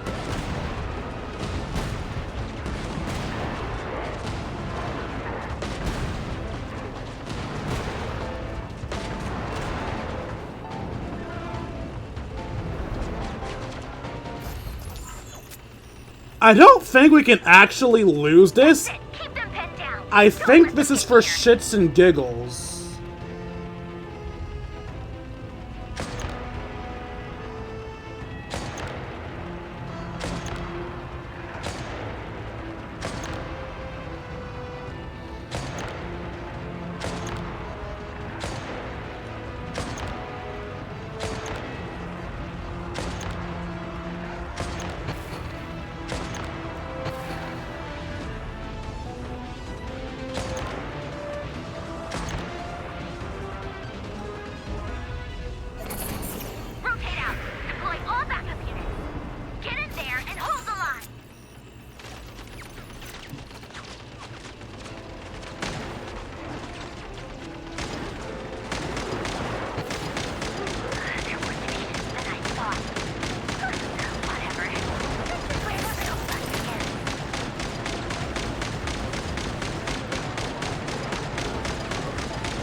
Aw, she is like I know. She cares about her machines.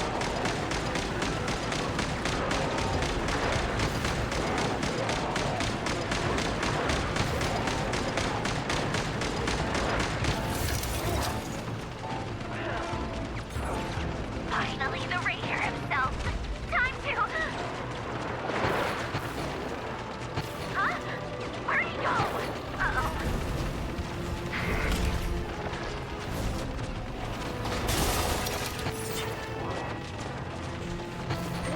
I genuinely can't tell if that's auto-lost or if I just fucked up that section.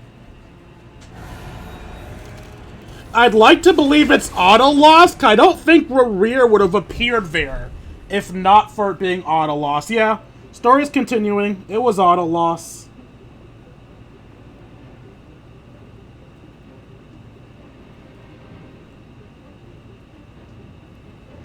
Polonia, get him! Oh, I forgot to leave auto on. Upgraded Polonia again since our last encounter, and uploaded every last scrap of your data. So let's finish this once and for all.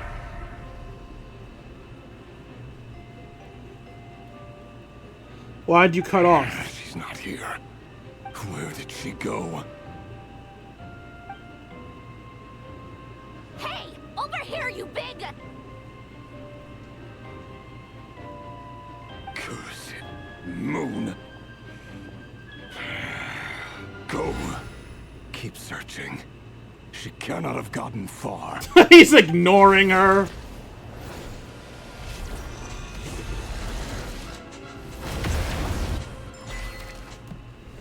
Alright, what team are we moving to now? Oh, she's on the intelligence group. Okay.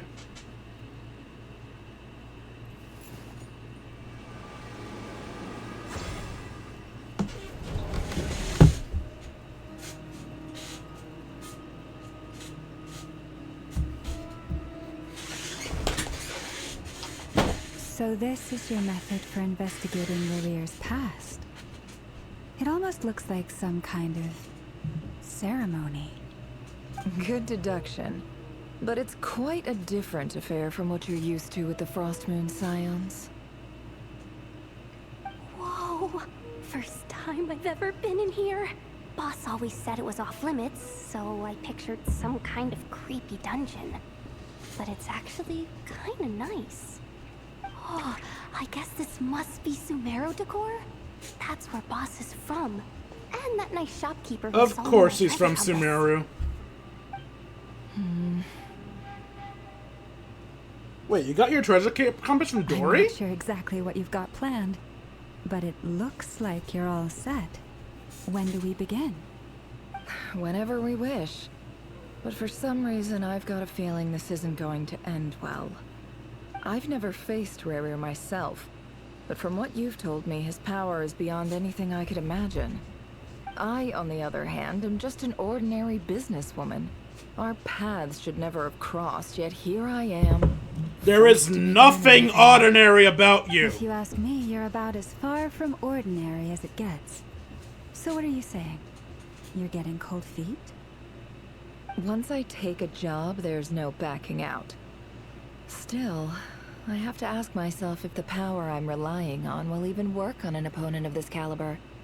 And also how to make sure I come out of this alive if things spiral out of control. Death is the one thing we can take for granted. It is the great equalizer, however fortunate or unfortunate we may otherwise be. So it's important to consider how to spend what lifespan we have left. Come on, boss. Lighten up. Quit talking about death. It's bad luck. For once, I agree with you. When you're up against a foe like Rerir, there's no such thing as being too prepared. Is there anything I can do to help? That won't be necessary. I've already made up my mind. Time to cash in a precious favor I've been saving for a rainy day. Yehoda, I need you to find someone for me. The sooner the better. Eh? Find who? That shady merchant who sold you an overpriced treasure compass the other day. Ouch! Come on, boss. You're pulling my leg again. In what way is she shady? She showed up when I was completely lost and sold me a neat little gadget that was exactly what I needed. Trust me, she's a good person. Dory's a neutral person at best. Anyway, I know who you're talking about. Don't go anywhere. I'll be right back. Oh, I guess we're gonna see Dory and Nefer work together.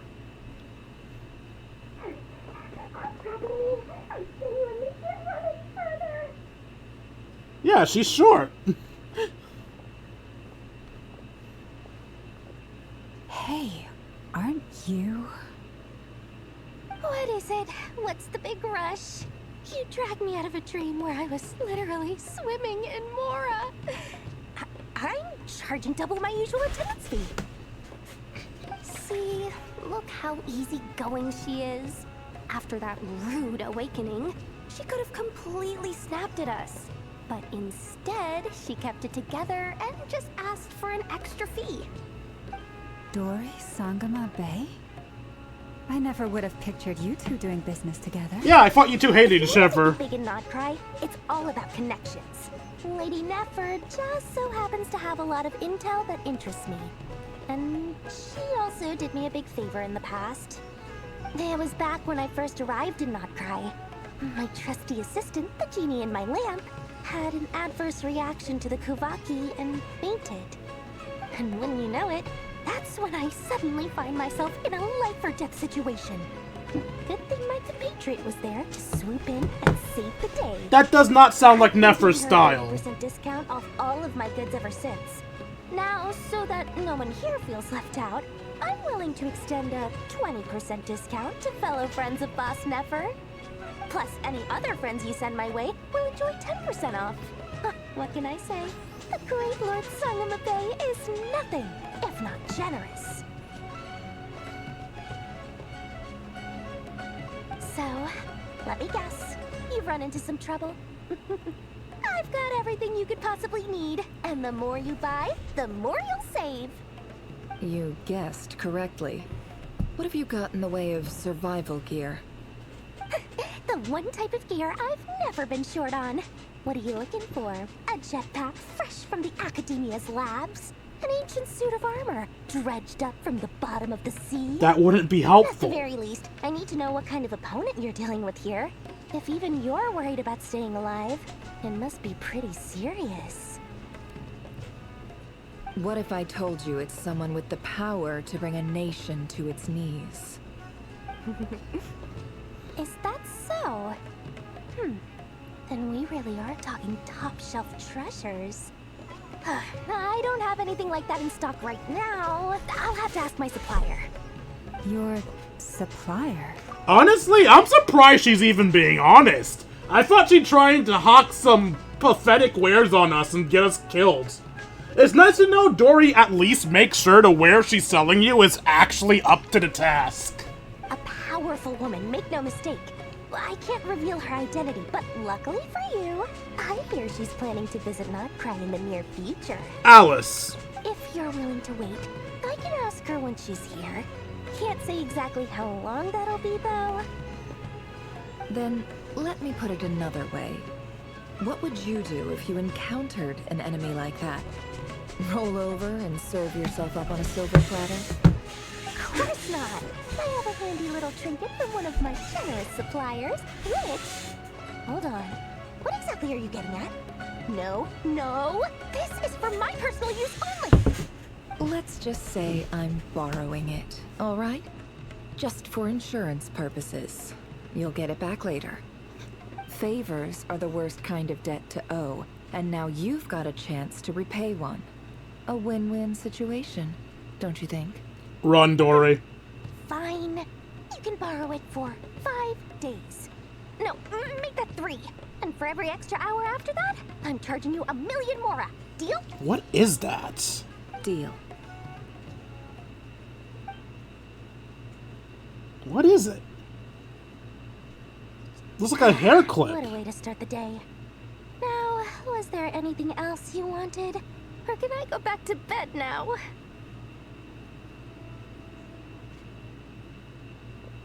Didn't even wait for an answer, just fucking That'll be off. all. Take care now. Don't trip up on your way back, friend. See you later! You're my favorite shopkeeper.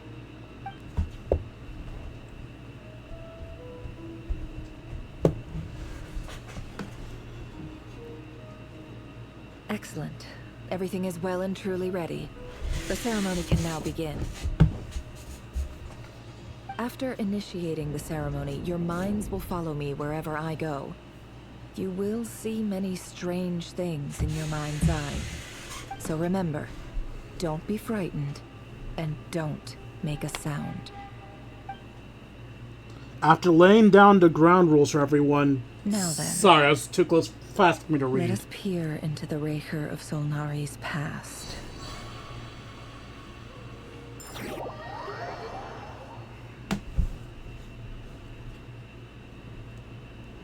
I made it. I don't recognize this style of architecture. Must be Conrian. Simple furnishings, table and chairs. It's a more ordinary house than I might have expected. Looks like the fearsome Raker of Solnari came from surprisingly humble beginnings. Unless this passed for luxury in Conria. Unlikely. It was said to be a very prosperous nation in its heyday. Anyway, I'll keep exploring.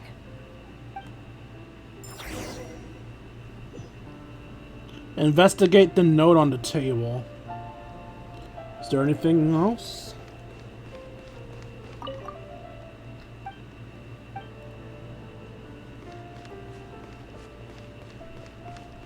No treasure chests, no items to steal.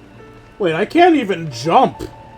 I can't jump, I can't attack, I obviously can't ult, I can't skill. Okay. I do like I still have my cat, though. Why do I still have my cat buddy? A handwritten note. Hi, River. Since you're working extra hours tonight, I thought I'd keep myself busy by checking out that new kebab shop. I've heard good things about their menu. I'll test it out, and if it's as good as everyone's saying, let's go back together sometime. P.S. New stash from the Universitas Magistrorum. I brought some goodies home. A few teacups and a pin rock. Hope you like them. They didn't sign their name.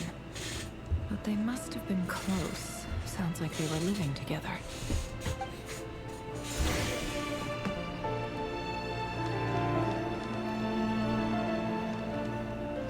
Alright, come on.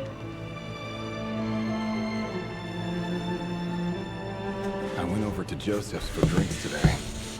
They have a fine collection, but I went alone. Felindus was tied up with something and couldn't make it. Joseph asked why I came alone, but I didn't really have an answer. He then went on to ask about other things. If you ask me, someone who asks that many personal questions is too nosy for their own good. But if he invites me again, chances are I'd still go. Felindus. That's the same name Rerir mentioned. Crane imports keep falling. If things don't pick up, we'll soon be back to meat and mushrooms only. Honestly, I'm not a huge fan of that new type of mushroom everyone's been into lately. Didn't it start out as a lab-grown variety? I heard it's even mildly corrosive. Seriously, why would you even eat something like that? I don't care if it's an impressive feat of alchemy. That just isn't the kind of thing I like to eat. Grain has to be imported, and they're eating a diet of mostly meat and mushrooms. Could it be because Conria is underground, so it doesn't get much sunlight? That would explain why they use so much stone in their buildings. They even use alchemically modified strains for food. Seems like the people of Conria don't have many options when it comes to dining. I've just about saved up enough now. Time to buy it and keep it somewhere safe. Making a big purchase. I wonder what it is. Most of what's written in the diary are mundane details of everyday life. It's clear that the offer was an ordinary Conrian, or at least that they were passing themselves off as one. The offer's handwriting doesn't reveal anything. It's neither showy nor stiff. In fact, it doesn't really leave any particular impression. He really is a professional. No wonder he's so good at covering his tracks.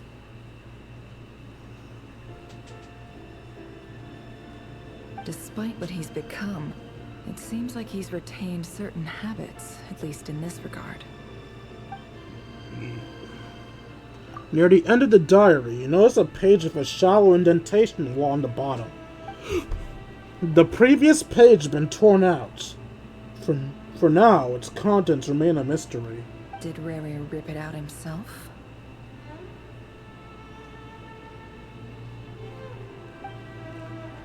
But pen marks like these leave a trace. With something like charcoal to add some color, you just need to find the right angle. When Nefer looks around, she sees a fine charcoal pencil on the desk. Before long, she has restored the missing words. Compared with the forgettable handwriting from before, these lines have been scrawled in a rougher, more haphazard way, as if the person who wrote them was in an emotional state. Before I met you, I was convinced that my heart was nothing more than a stagnant pool. The burial place of a fallen moon. A withered, windless grove where the waters rested forever unrippled. It was you who helped me see that my heart hadn't entirely withered away. That it could still beat to the rhythm of love. This is just trivial sentimentality from the looks of it. Why would he go to the trouble of hiding that? The burial place of a fallen moon.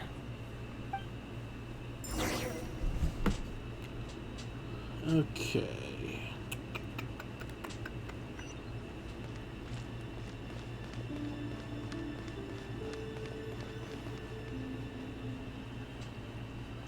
Rerir, over here.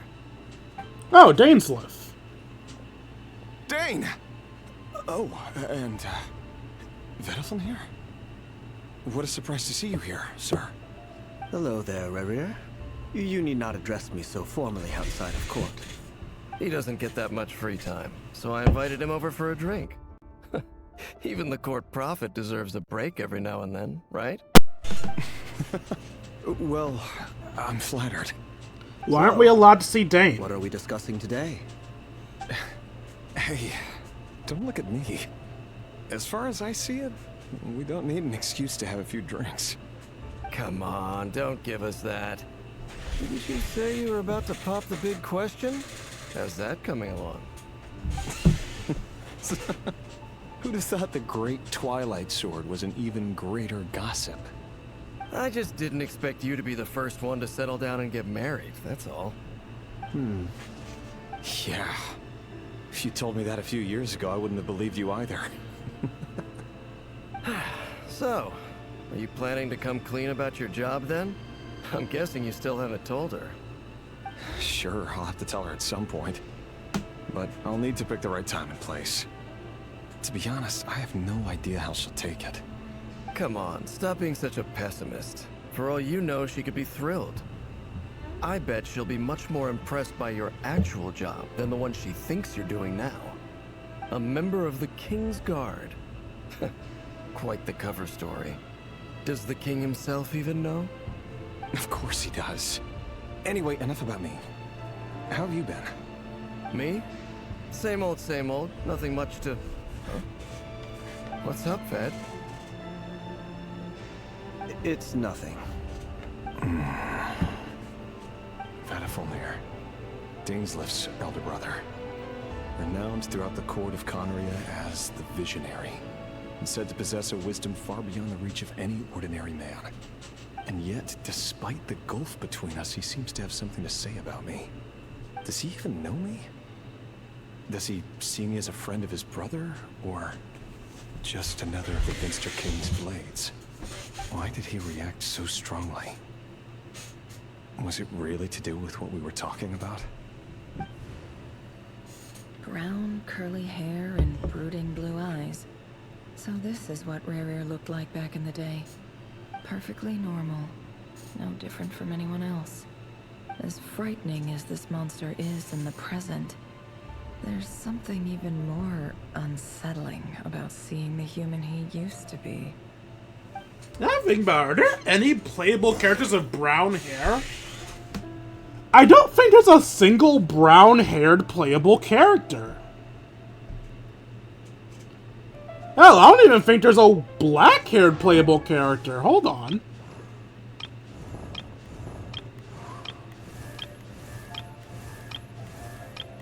It seems of all the natural hair colors, the only ones that were allowed to exist were white, blonde, and...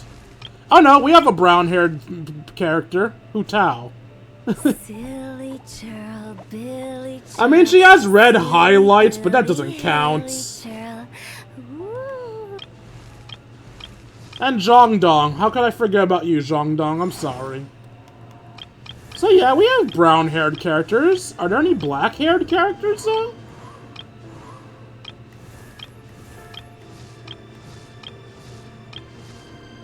That's dark blue, not black. Oh, I forgot about Yao Yao, too. Brown hair exists, it's just rare. That is also blue hair. Another brown-haired character I forgot.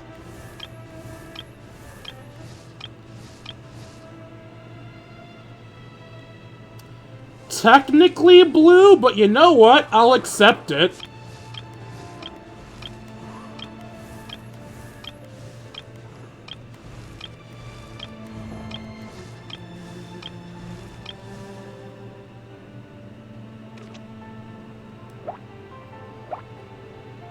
Close enough. Alright, there are black-haired characters. They're just very rare. Like, in a funny twist of fate, the most natural hair color is the rarest.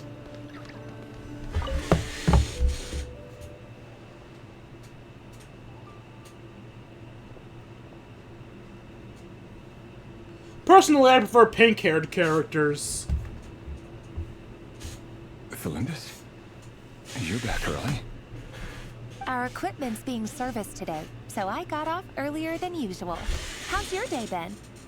Aw, why the long face? Is something the matter? Has your boss been giving you a hard time again? Went for a drink with Dane and the others after work. Isn't that a good thing?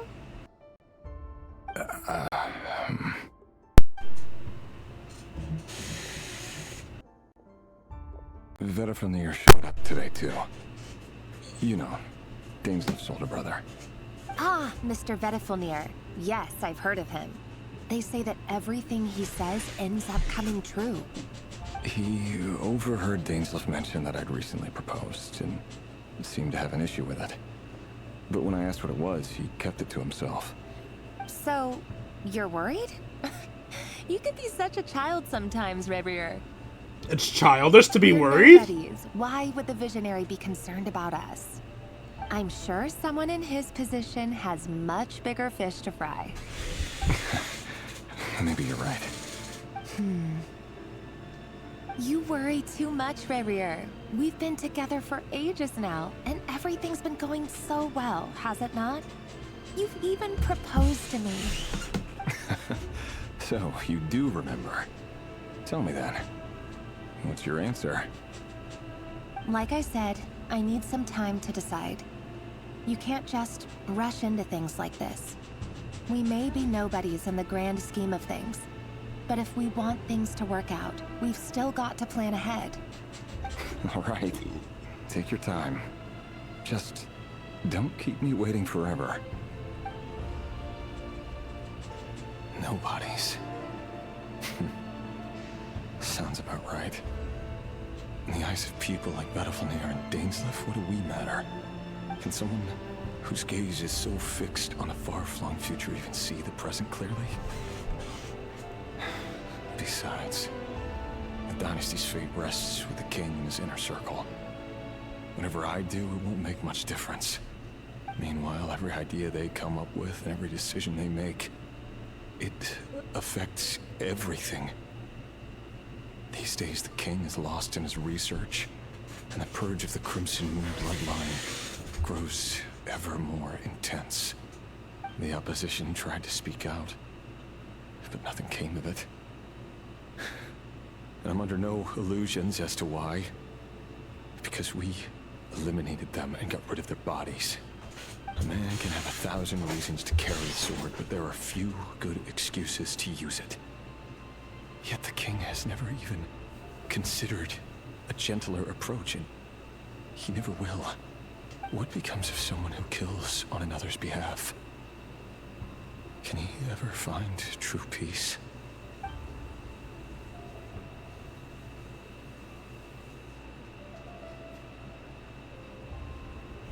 Thelendis,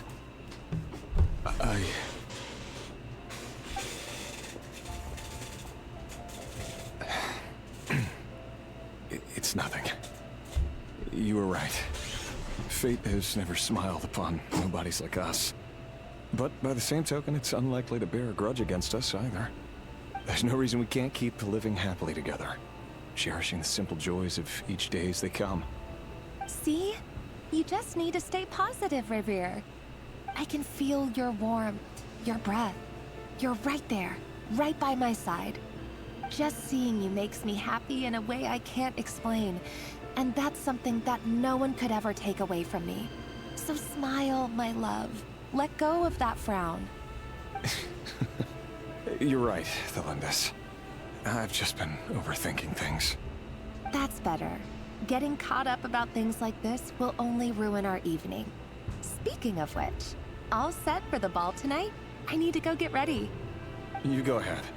I just have a few things to take care of, then I'll come join you. Even busier than the big shots, huh? Fine, I'll go get started. But don't be late. If you keep me waiting too long, I won't be a happy bunny. Relax. I'll be there. Seriously, though, you drive a hard bargain. You're really gonna leave my proposal hanging and still expect me to take you to the ball? Well, that goes without saying. I already told everyone I'd be coming with a dance partner. Besides, they're two completely different things. Let's take it one thing at a time, all right? All right. White outfit it is. It seems like Rerir was deliberately hiding his ties to the intelligence services by giving the impression that he was just an ordinary member of the Venster King's Guard. He clearly doesn't want his would-be fiancée to know about his other life. Then again, that's hardly surprising. People in the intelligence trade rarely do. Who'd have thought we were in the same line of work? Let's dig a little deeper.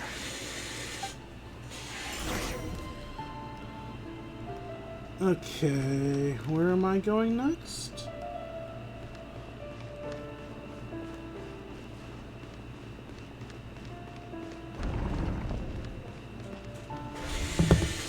Our last operation was a resounding success, and all thanks to you, Rayhir of Solnari.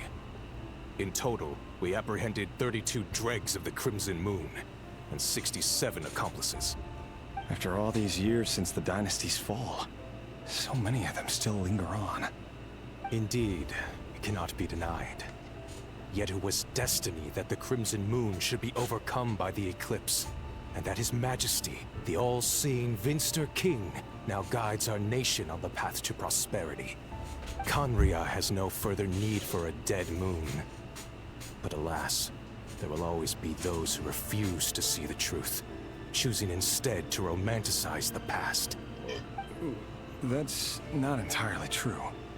Much about the Crimson Moon era was worthy of remembrance. And that's exactly why they keep trying to see it restored. Many of its secrets remain unsolved to this day. As it happens, that's precisely the field of study my partner is devoted to. You still haven't told her what you really do for a living. Where would I even start? Oh, his wife's gonna get killed by his own Tell people, isn't someone it? you're one of the king's hand-picked executioners. That your hands are steeped in blood. You didn't choose this life, any more than I did. Orphans like us don't get a say. But I'll sure as heck be the one to pay for it. Speaking of which, we need to be more rigorous in the way we identify direct descendants of the Crimson Moon. Someone, it seems, has strong opinions about my future plans. Most likely my marriage in particular. I have a feeling that we may soon become targets of the Crimson Moon's retribution. Your concerns are not unfounded. They've taken out many of our colleagues these past few years, and for that very reason. These are no helpless lambs we're leading to the slaughter. They're wolves in sheep's clothing. That's Take some care, circular-ass Rayhir of logic. Solnari. I look forward to toasting you at your wedding. Thanks, Thorkel. You look after yourself, too.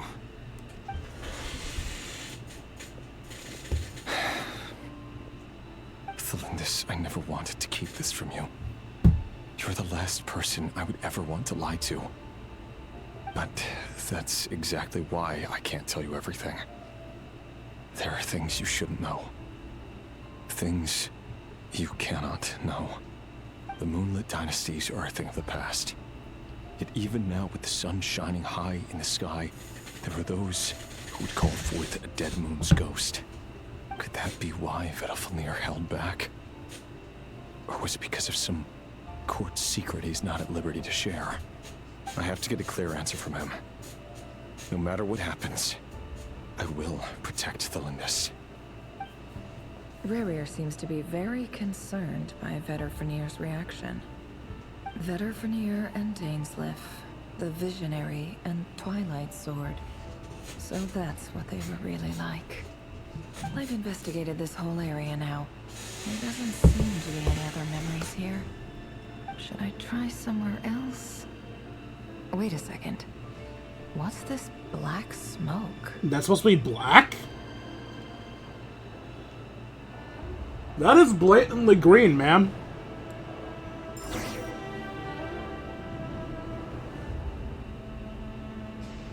So, he's late after all. Just you wait, Rayhir. You're in for it. Big time. Are you waiting for someone, ma'am? Could I tempt you into buying some flowers? Oh, sure. Pick me out a pretty bunch if you would. Thank you. But I'm afraid none of them are as pretty as you. For someone so young, you sure have a way with words, don't you? His eyes only aren't telling being the truth. shown. That's Look me in the worrisome. eyes. Oh, fuck! Oh, I'm no! not lying. You're... May we have a word in private? Who are you? And what do you want? It doesn't matter who I am. Too many of our kind have fallen lately, so I decided to take the risk of reaching out. Not long ago, The Ray here of Solnari led an assault on one of our strongholds. We suffered many casualties, and many who came to our aid lost their lives as well. Sorry, I don't know why you're telling me this. And I don't want to get involved. Wait, hear me out. This time we finally got a clear look at his face and learned his true identity. His name is Rarier, and he claims to be one of the King's guards. What did you say? A cruel irony, isn't it?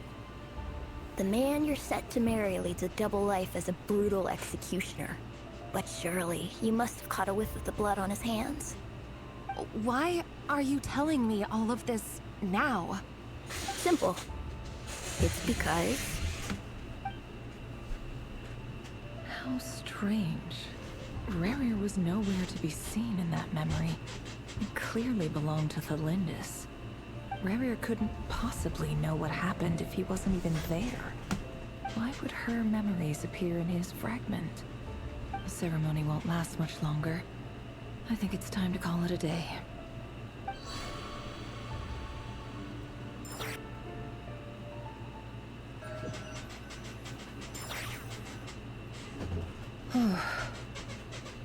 So that was your doing? Did you just pull us inside Rarier's fragment to spy directly on his memories?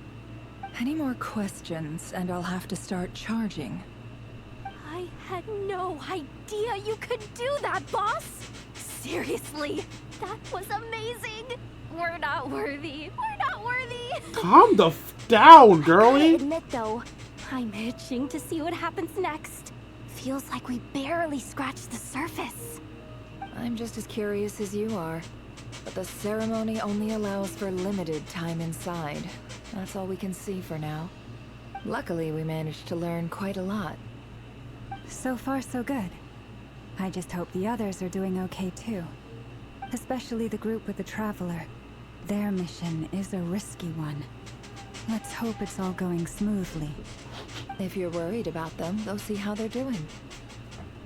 If I know boss, she's gonna need some time to write up all the details and make sure it's all coherent.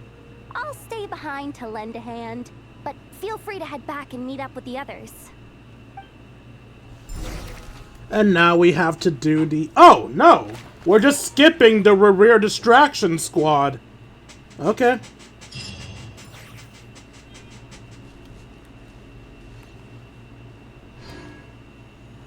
Where am I going?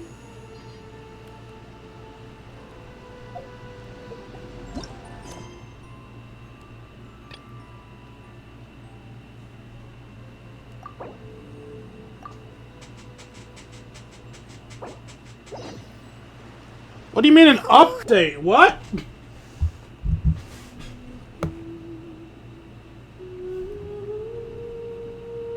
The fuck? Well, at least it didn't kick me fully out of the game, I guess. This could have been worse.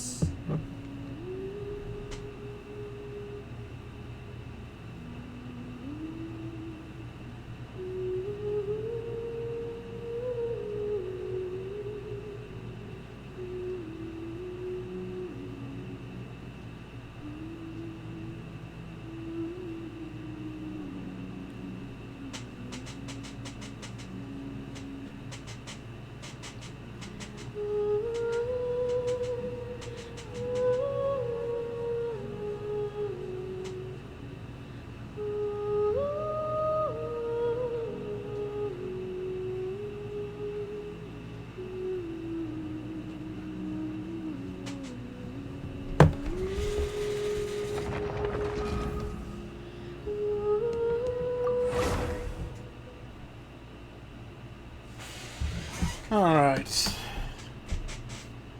That was so weird, man. Why did I get a sudden, like, last-second update in the middle of my damn quest?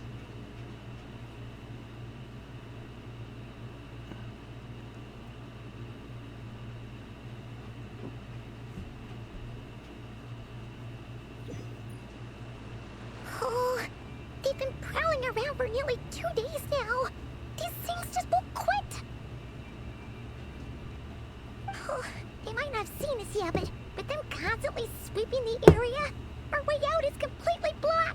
We'll just have to sneak past, nice and quietly. Oh, that's never gonna work. One little slip up and it's game over. Paimon, nice and quietly! They'll run straight back to Rear. And once he knows we're here, it won't be long before he's breathing down our necks again. Be it as it may, we'll need to try. Now shut up! Oh, guess you're right. Alright, time to zip it. So you are capable of that. Good for you.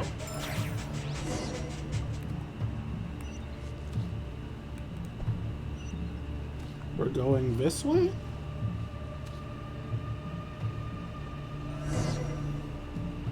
Oh, they've been prowling around for new... Oh, I went the wrong way. oh, that's never... If they spot us, they'll run... Oh. Alright, so we don't want to go that way.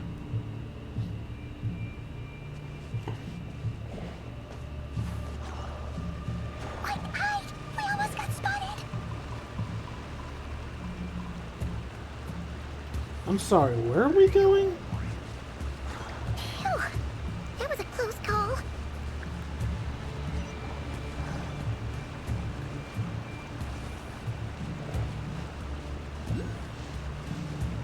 Watch out! He's coming this way!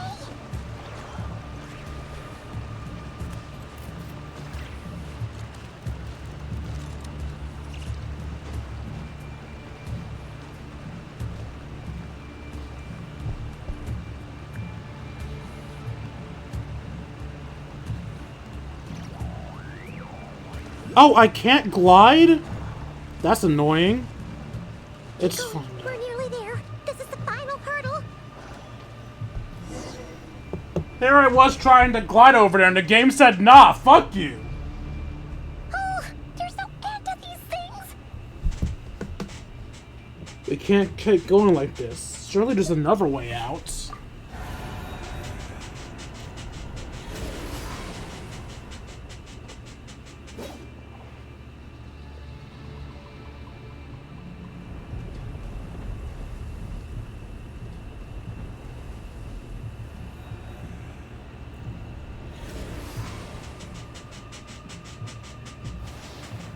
Fire.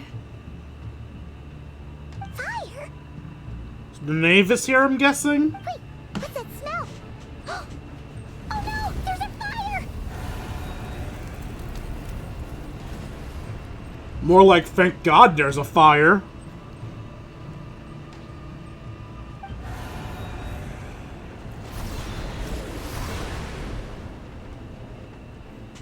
The Wild Hunt. That was quick.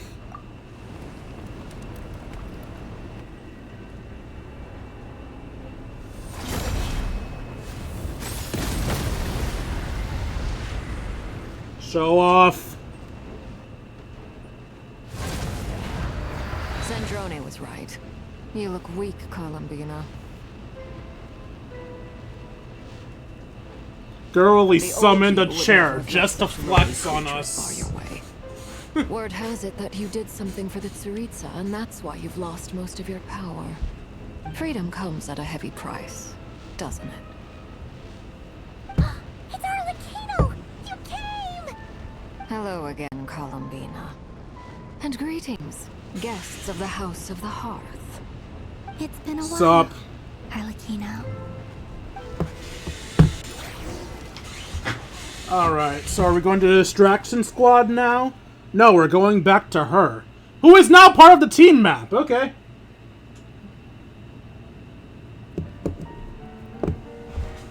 I'm guessing it'll be pure cutscenes and no gameplay, because no playable characters here. Stupid right here of stupid Solnari. Ugh, whatever. I've got all the data I need. Next time we meet, you're finished. I mean, at least he didn't kill you. Bosco number 1. He sure doesn't pull his punches. Excuse me, do you need a hand? You can do me a favor by staying out of my way. Was that Wait a minute.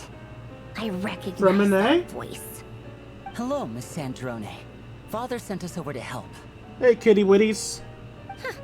How considerate of her.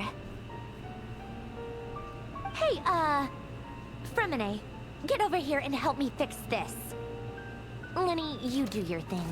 Just keep your sister away from my machines. Nearly every machine that Catgirl touches ends up going haywire. Go put her on cleaning duty or something. I mean, can you blame her, Lynette? She's not wrong. Then let's start downstairs. Fremine, we'll leave this place to you. You've got it. Wait a second. Pretty sure there's still some tea in the cupboard. If you want some, you'll have to make it yourselves. Is that her way of being nice?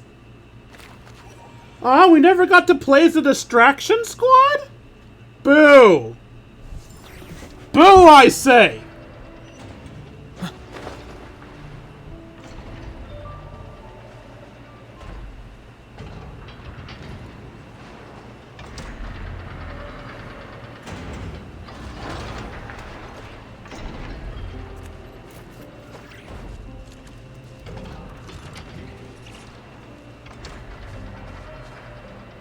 Don't want to fight you right now.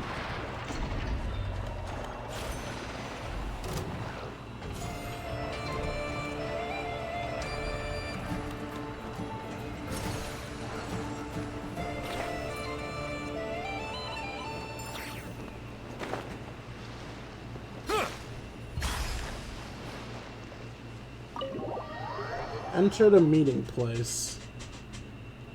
So what, they made a bunker? Oh right, this was the Knights of Favonius' spot. You all made it back in one piece. Huh? Feels like there's quite a few people missing. Where's Flint's and the others? And what about Niffer? I returned ahead of them. Flint is helping Ino and Anefa to set up the decoys and buy some time. As for Miss Neffer... Boss is still wrapping things up on her end. She sent us back to fill you all in on the top secret intel we've been gathering. I see. Then let's get right into it. But first, who do we have here? You brought someone else in to help? Greetings. I was invited here to help as a longtime Tea Party companion of Columbina's. You may call me Arlecchino. Surely it can't be. Those eyes. Oh, where have I seen them before? Wait, of course. In those memories we just saw. The only Arlecchino I know is the fourth of the Fatui Harbingers. So either you share a pretty uncommon name, or you're more than just a Tea Party buddy. You are well informed, Grandmaster. A man from Mondstadt living all the way out here in Nodcry, and yet the people and affairs of Snezhnaya seem to hold a special place in your heart. Oh, the feeling's mutual. Sounds like you know all about who I am, too. A Fatui Harbinger. The atmosphere in here just got really tense. Guess we can't just start trusting Fatui Harbingers, even at a time like this. I must admit, though, I'm a little curious. Seeing as the moon goddess no longer belongs to the Fatui, what makes you so willing to put your neck on the line here? Nor does Nodcry belong to Mondstadt, Mr. Varka. Yet still, you're fighting for it all the same. Things don't always have to have a tangible payoff. Sometimes, stopping things from spiraling out of control is a higher priority than chasing the spoils of victory. Of course, I can't say there's nothing in it for me at all. But that's between Columbina and myself. Arlecchino was instrumental in helping us save the whole Fontaine. I'm confident we can trust her. For now, at least. Forgive me. I don't mean to doubt you. It's just that the Fatui really have been the source of many of our troubles. We have our own way of doing things here in Nodcry. But ever since they arrived, the Fatui have treated us with nothing but hostility. I know there's been a lot of bad blood between us in the past. I've done my utmost to avoid friction whenever I could. But sometimes That's a lie. fundamental conflicts of interest simply can't be settled amicably. That's why I'm here solely in a personal capacity. This has nothing to do with the Fatui. As a gesture of good faith, I'll be frank. I can help Columbina track down the iridescent moon's marrow, which will help her restore more of her power. Anyway, what else is on the agenda? Let's begin. She says she'll be frank, then completely skips over the details. Looks like she doesn't want to give away too many secrets after all. But she clearly wants to change the subject. It'd be awkward if I tried to bring it up again now. I guess we'll just have to go along with it. She's the fourth of the Fatui Harbingers after all. One look and you can tell she's not someone you'd want to mess with.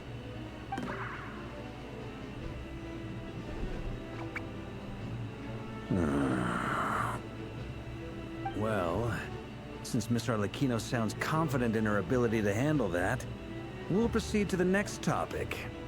Yehoda, time to share that top-secret intel. Alright, listen up everyone. First, we now know that Rerir was originally a Conrian secret agent whose primary mission was to hunt down and assassinate the so-called Dregs of the Crimson Moon. The Dregs of the Crimson Moon? Mm-hmm.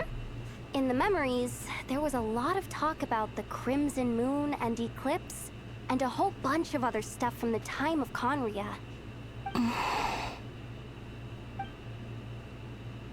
To my knowledge, those were the names of two different Conrian dynasties. Long, long ago, it is said that the people of Conria worshipped the Crimson Moon, drawing a mysterious power from its reflection. But one day, a coup saw the Crimson Moon eclipsed, hence the name of the new dynasty that replaced it, and how it became the new emblem of Conria. Still, long after the Crimson Moon dynasty had fallen, the last ruler of the Eclipse dynasty, the Vinster King, still coveted the secrets it left behind. So, he sent the Rehir of Solnari to secretly hunt down the Crimson Moon's few remaining followers. In those days, Rerir showed no signs of madness. In fact, he was as normal as any other person. Oh, and he had a fiancé, or at least a would-be fiancé, called Tholindis. Tholindis? What's the matter? Just after Rerir regained his body, he called out that name. Stephanie, granddaughter, Flinders.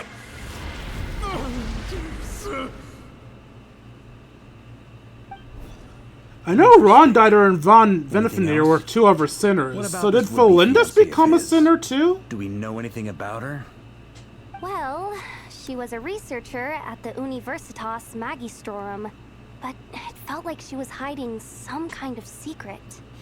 Oh, and one more thing. For some reason, Rerir's fragment also contains some of Tholindis' memories, though only a very small portion. Well, no shortage of potential leads, I'll give you that. In any case, it sounds like we can conclude that while Tholindis was still around, Rerir appeared to be lucid and quite normal. Tholindis, it seems, must have been the one thing in this world that he couldn't let go of. Tell me though, were these pure-blood Conrians we're talking about here? Why do you need to know that? Hold on. If she was a pure-blood Conrian... What, are we hoping she's a hilly churl? The curse of immortality. She might still be alive. Oh yeah. Just like how it was with the captain. If we could somehow find her, do you think there's any chance Rerir might regain some of his sanity? It's possible, but it would take a miracle. We can't pin all our hopes on that. That merchant who never knows, Dori Sangama Bay. Maybe we could hire her to look into it. All right then. Let's keep working in our separate teams. Traveler, Paimon, Kutar, and Miss Arlecchino will go look for the iridescent moon's marrow. As for the others, On the way over here, I noticed that the Wild Hunt monsters had grown even more frenzied in their search for Kutar. At this rate, the people living here will be in grave danger too. So I'm thinking of gathering together some of our followers to go wipe them out. I'll head back to the curatorium and meet up with the boss. Feels good knowing we've all got something to be getting on with. Given that the Wild Hunt has been a lot more active lately, the Lightkeepers have likely begun their own operations too. If that is the case, someone will need to pass the news on to Flint's. I'll hold the fort for now, then discuss our next move with Flint's, Ino, and Anefa when they get back. Alright then. Well, the clock's ticking. If that's everything, we'll be on our way. We'd better get moving too. We'll try to buy you as much time as we can. Relax. Just do your thing. Now, I decided to call in some backup since things are getting so hairy. Our reinforcements should be here any minute now. Stay safe, everyone. Dismissed.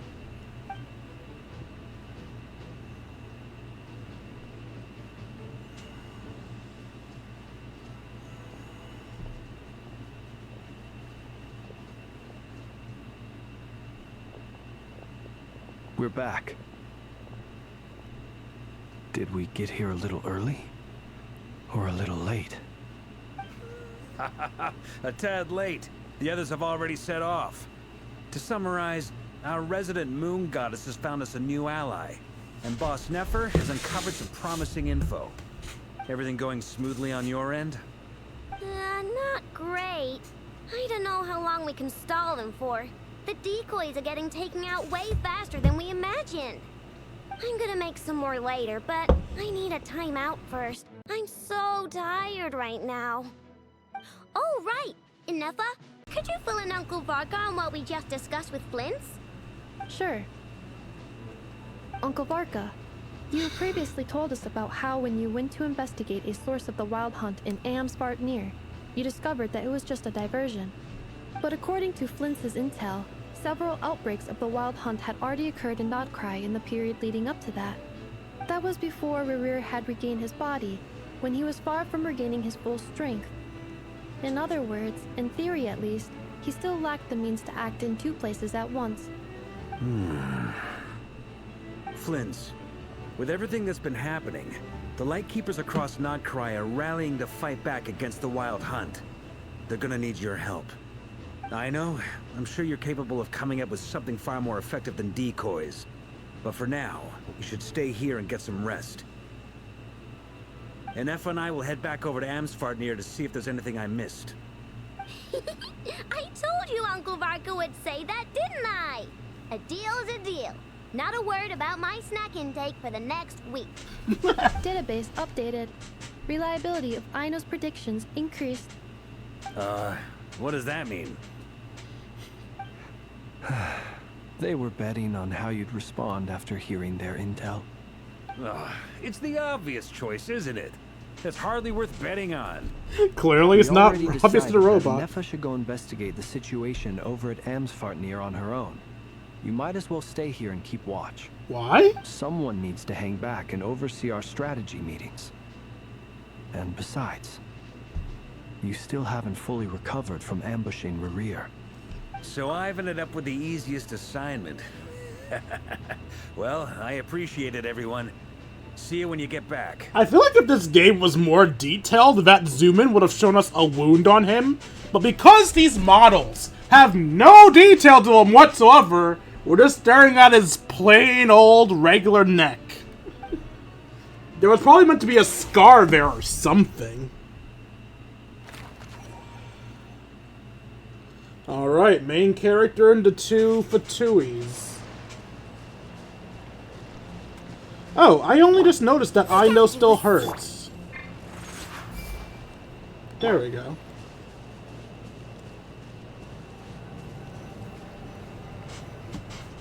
Here, this will serve as a good spot to cross over. Arlecchino, hold up a second. Since you brought us all this way, would you mind telling us what you got planned? We still haven't got the slightest idea what's going on here. And if even Columbina doesn't know where the iridescent moon's marrow is, how do you? Simple. Because I am an inheritor of the royal bloodline of the Crimson Moon, and one of the last surviving embers of the Two Worlds' flames. Huh? Are you serious? Why would she lie about this? You're a descendant of that Crimson Moon dynasty we were just talking about? The one from ancient Conria? Your surprise is understandable. I was also taken aback when I first learned of it. But the more I thought about it, the more I realized the signs had been there all along. When I was young, I discovered I could wield a very special kind of fire. It coursed like blood through my veins and smoldered away inside my nerves. What's more, whenever I experienced strong bursts of emotion or drew too deeply on this power, it was like some kind of presence within the fire would begin to gnaw away at me, consuming me from the inside out.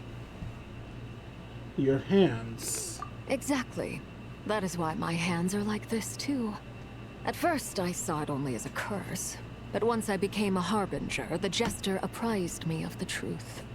Together with my own investigations over the past few years, there are several things that I have gradually come to understand. For instance, take the so-called Crimson Moon. In truth, it is nothing more than the shattered remnants of the iridescent moon, fused with the abyss to prolong its lifespan. Since this blood flame was bestowed upon me by the Crimson Moon, it is a fusion of the iridescent moon's former power and the corruption of the abyss. You all understand the nature of the abyss well enough. I draw upon its power, and in return, it hungers for my soul. This strange blackness is the mark of corruption it has left behind. If I recall correctly, you once told me that if the corruption ever made it to your heart, you'd become a completely different person. Yes, and that's the reason I'm always careful not to push my power too far. It's essentially a never-ending tug-of-war. Oh, sounds intense. Anyway, the rest of my story can wait. Is there anything else about the Crimson Moon or the Iridescent Moon that you're unclear about? Paimon has a question. So, the Crimson Moon that the Carians used to worship was actually the Iridescent Moon, right? Which was one of the three Moon Sisters. Does that mean that the Carians were to the Crimson Moon as the Frost Moon Scions are to the Frost Moon? So much of that history has been lost. We have no way of knowing exactly what they were like. But I would suspect that the Conrians weren't as devout in their moon worship as it might appear. The iridescent moon's remains simply served as their link to the abyss. Later on, perhaps someone discovered a way to make direct contact with the abyss. Or maybe there was some kind of ideological divide. Either way, a dissenting faction staged a coup and drove out the royal heirs of the Crimson Moon dynasty. Still, even with the dark sun looming high overhead, the Crimson Moon's glow never truly faded. If you want living proof, it's standing right before you. The first time we met, I sensed something familiar in your presence. When I looked at you, I felt I could see that mysterious red moon in the corner of my eye. In your flames, I saw its broken image, surrounded by a strange black aura. Well, I appreciate that you kept it to yourself. Much about the Crimson Moon is still a mystery, and I'd prefer not to end up as the object of an insane research project. Anyway, time is against us here, so if there's any other questions, they'll have to wait. I just want to make sure I've got one thing straight.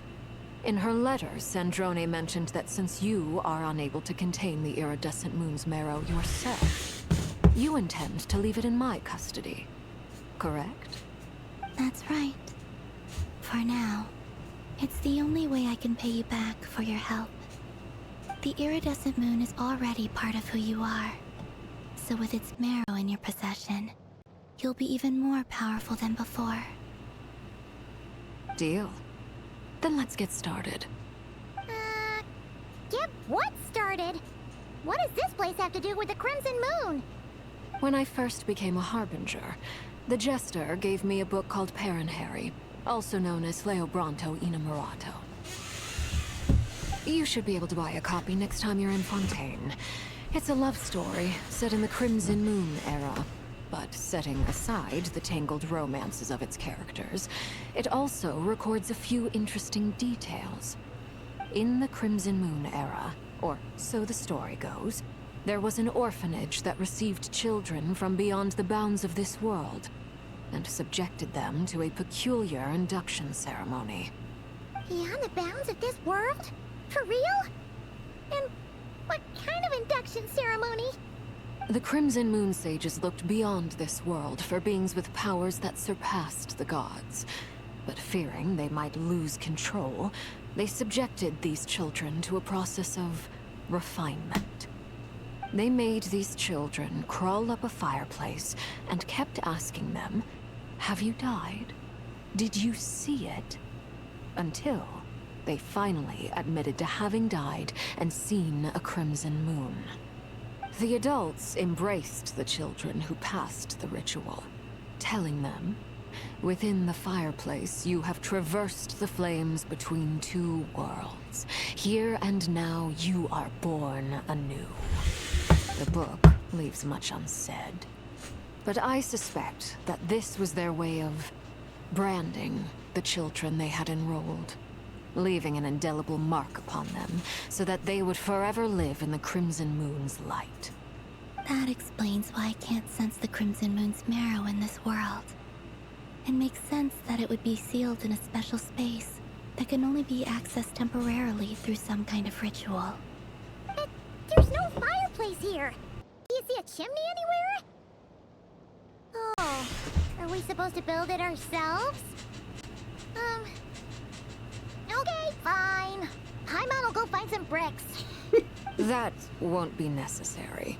The fireplace is purely symbolic. The key to the ritual is crossing the flames between two worlds. In other words, the flames that burn within me. So what, we gotta look into your eyes or Those burned something? away by such flames leave behind a kind of ghostly afterimage in the world. In the days of Conria, people believed they could be used to bridge the gap between the two worlds of life and death. In short, I can open a passage to that space for you. That's the easy part. Okay. The catch is I'll need to stay on this side to keep the passage open, so I won't be able to come with you. Once you're inside, you'll have to find your own way. Don't worry, we've got this. Very well. Then I'll open it up. Traveler, spare me a little more moonlight if you would. I may need it.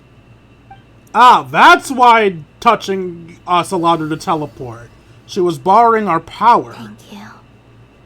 I feel like I've recovered some of my strength now.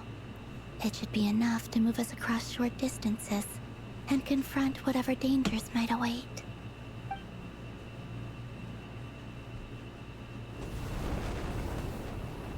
Mistress of the seven hues of ages past, great mother of the present, crimson-clad sovereign of the two realms, by fire severed, by fire renewed, I offer myself now and beseech your descent.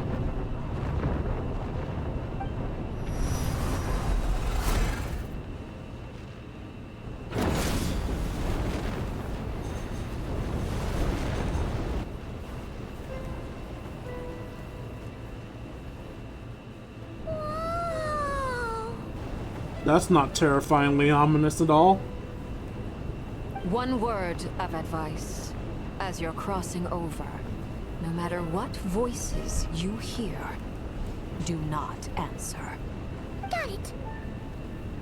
I sense a sinister gloom inside, but also the familiar light of the moon. I feel that I am about to meet an old friend who has changed beyond all recognition. All right, let's go.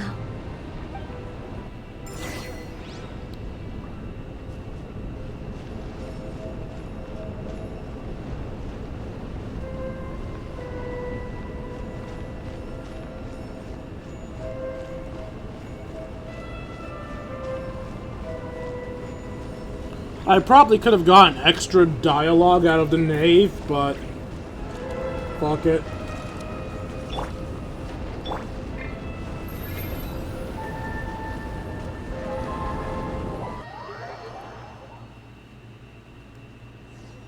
I can feel your presence and greatly death and rebirth.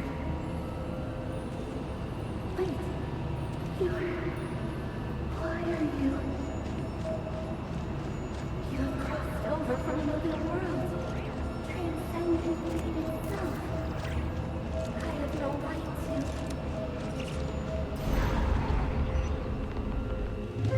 Hey! Look up at the sky!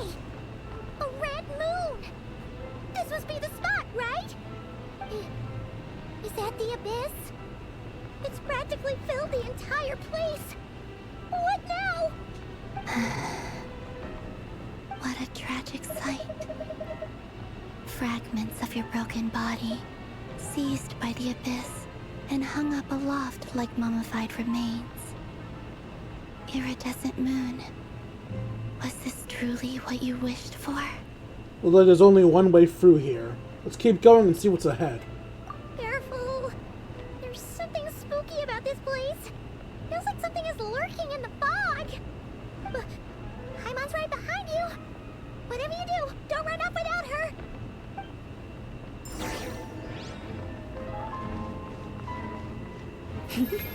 By the way, Columbina, didn't you tell us that the iridescent moon had shattered into pieces? The moon up there looks pretty whole, Paimon. How is that possible? Alright, we're definitely gonna be fighting here.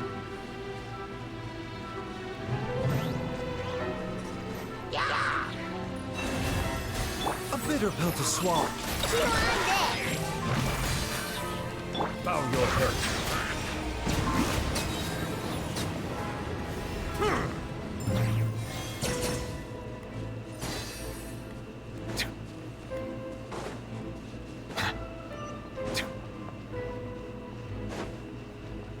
Just like I thought.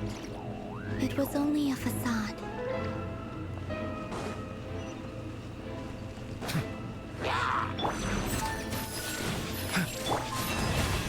With one heart, we pray. No claw! Lash attack! Silence!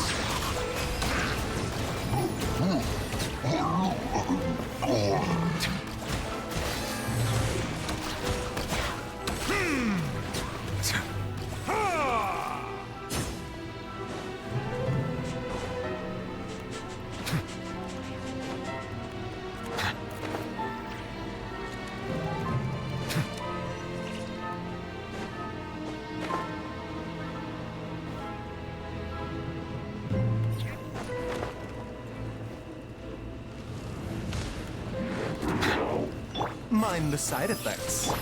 Forest, protect. Settle down!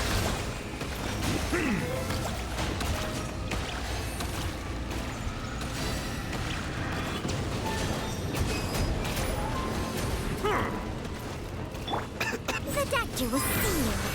Seems like an emerge. Leave this place for the everlasting forest. No claw! Silence!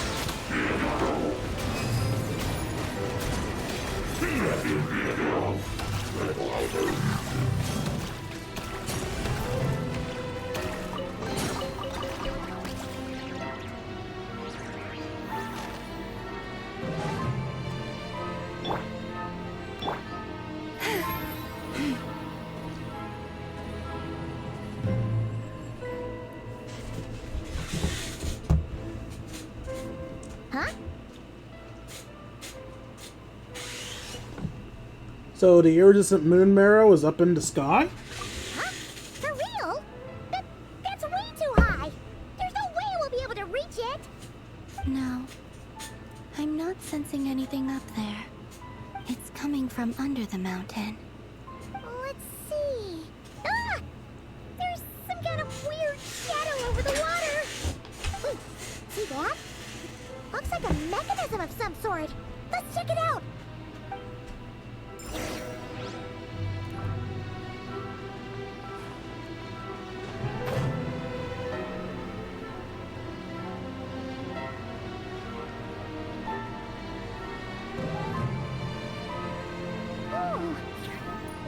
device from the time of Kalia. Maybe people once came here to study the Crimson Moon's domain, and they left this behind. Oh, if we can activate it, we might find some clues. I would have let y'all live, but you had to attack me.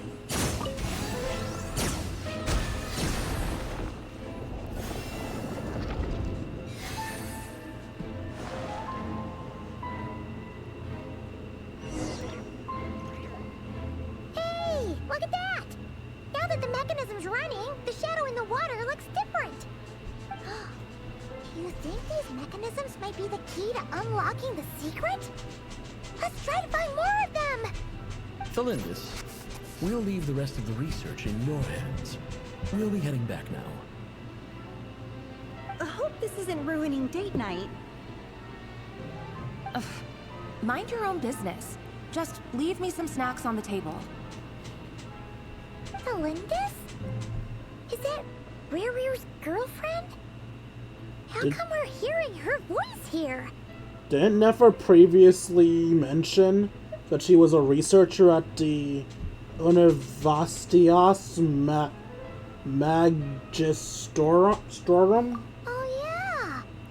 So, do you think she was studying this strange space all along?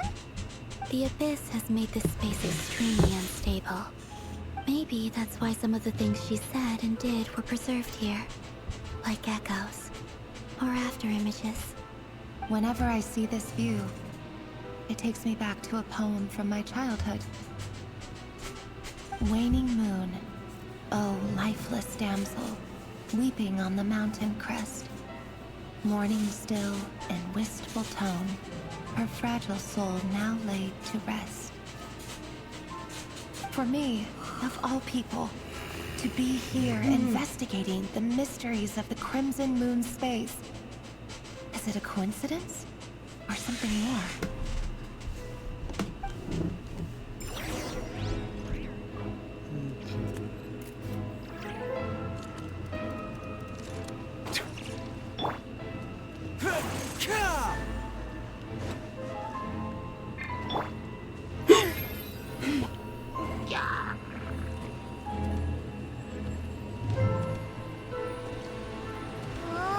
Looks like the Abyss has messed up this mechanism.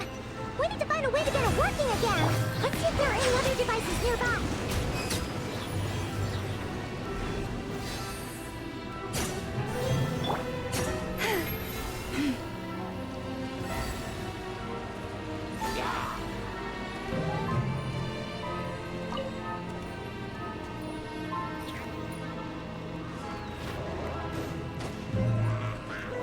Alright, fine, come on.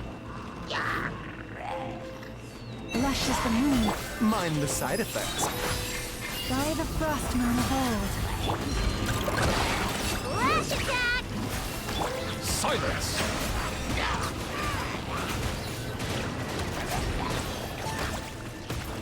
Let the mighty be humbled!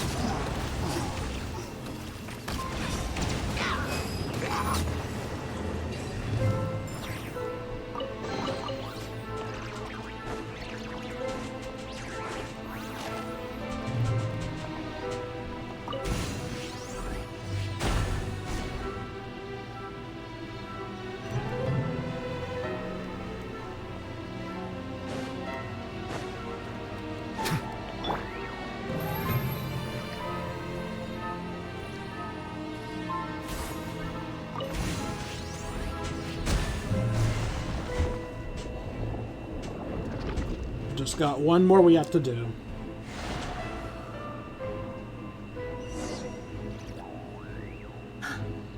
I see.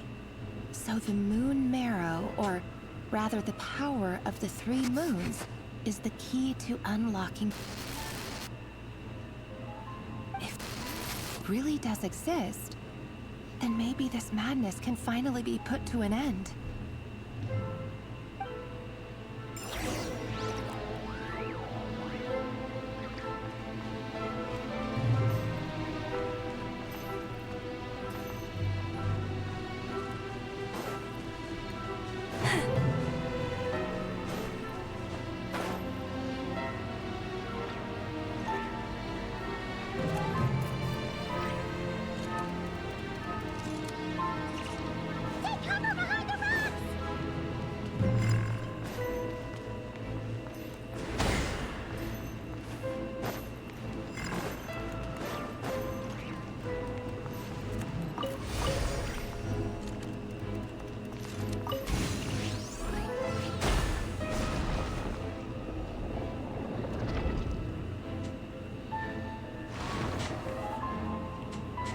that the Crimson Moon?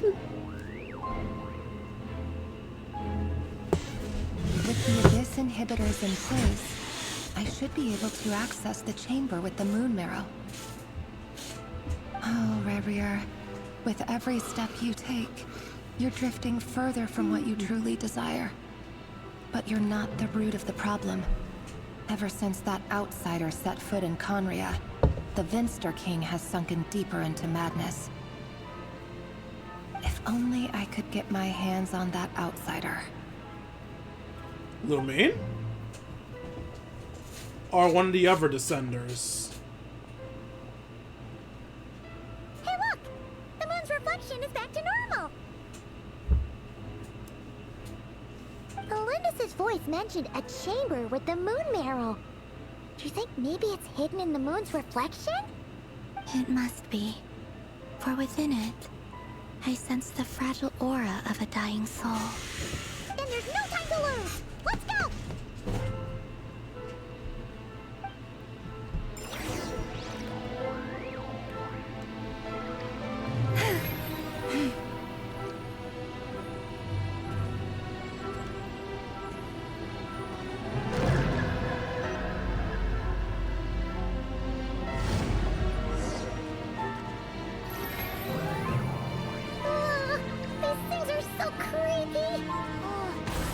Looks like we'll have to destroy them if we want to get to the iridescent moon's marrow.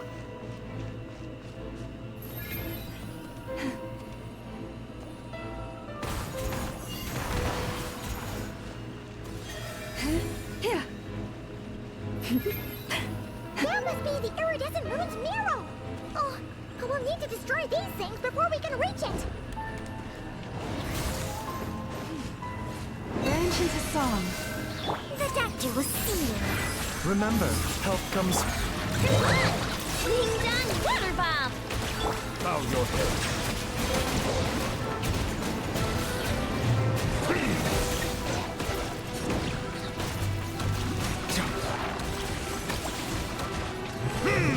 Silence!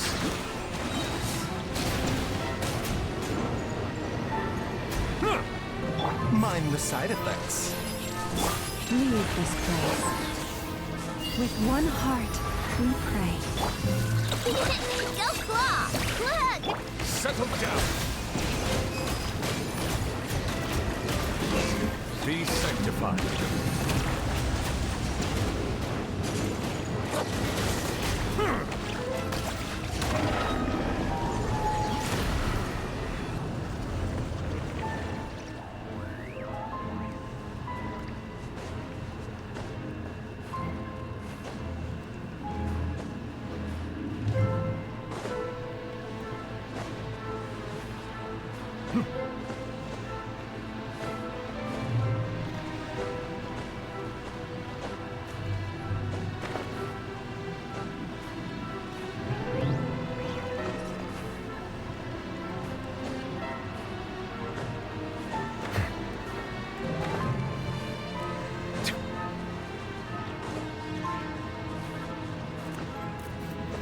Climbing walls isn't a thing we can do here.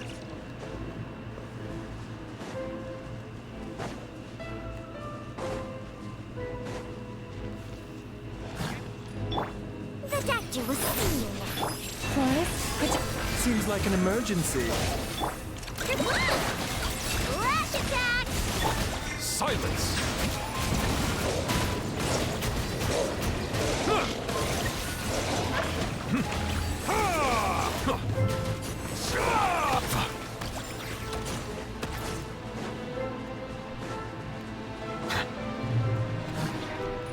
A bitter pill to swallow. For the everlasting forest. Chew on this! Ding dong, run!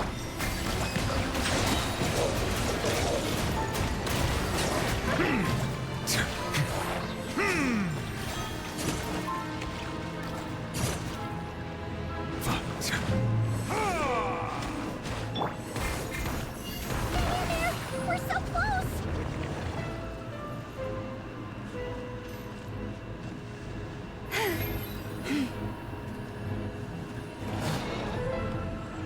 Your poor last breath. The doctor do a scene. Go claw!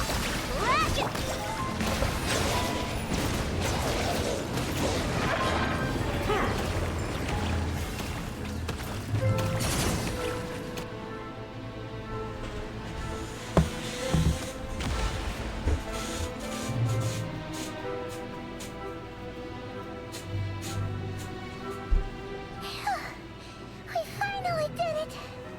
The iridescent moon's marrow, still burning away like an undying flame, yet now contaminated by the abyss. It has taken on a new form entirely. If we can purify the abyssal power within, we should be able to obtain its untainted essence. Leave it to me.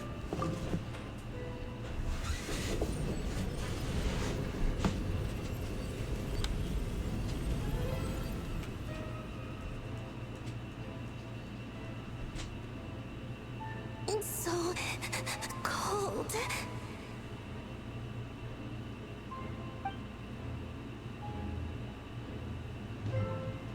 Is it you? Are you here? Don't answer any voices. Huh? Don't answer any voices, Paimon! Talking to us? At long last, I can see you once more. Our fates have crossed, and I am finally free. I'm sorry, I lied to you. Even knowing what was to come, I still couldn't let go of the fear in my heart as death drew near. The moment the moon shattered, my body began to split apart piece by piece.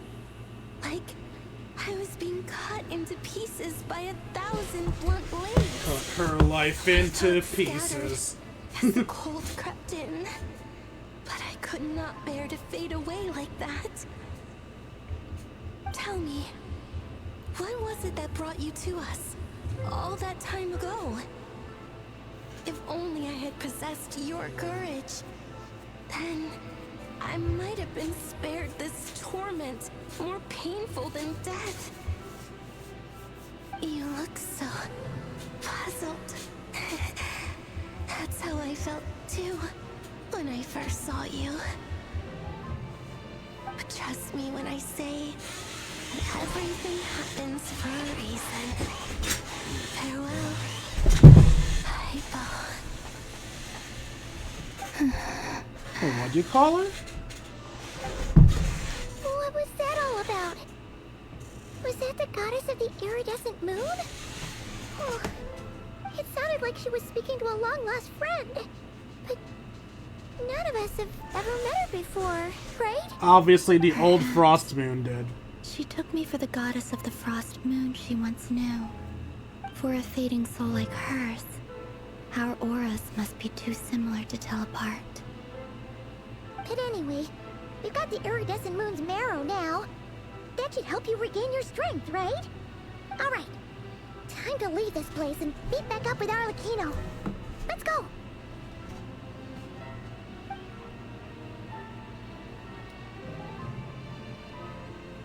That's odd. This place looks different than when we came in. Waning moon, oh lifeless damsel. Oh.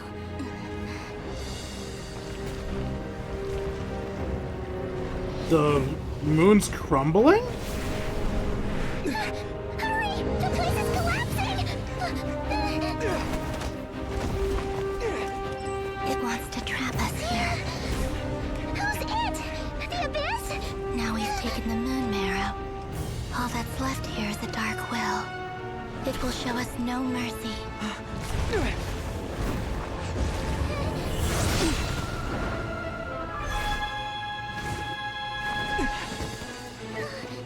Give it back! The crimson moons! My marrow! My heart!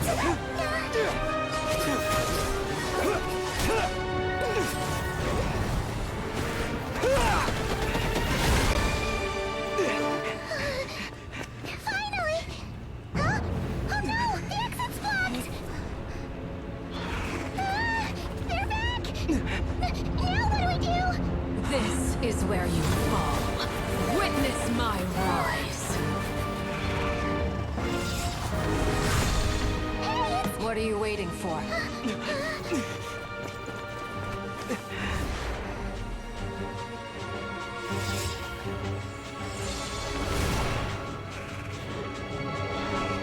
I honestly feel a little bit sorry for the Crimson Moon Goddess.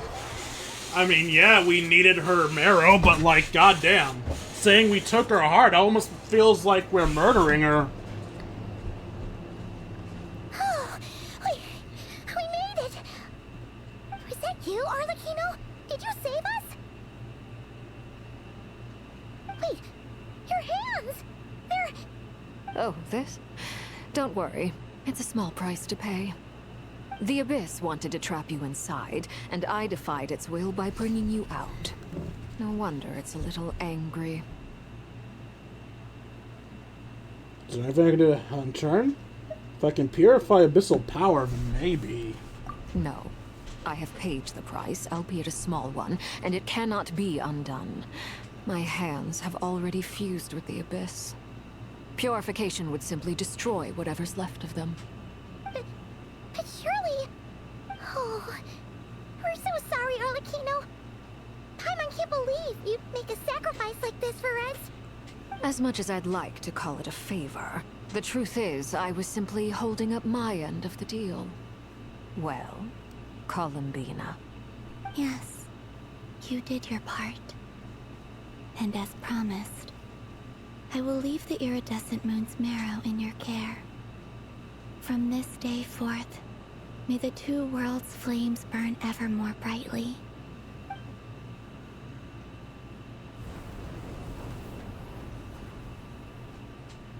I'll take that as a blessing. Now, Columbina, give me your hand. Accept this moonlight I offer in return.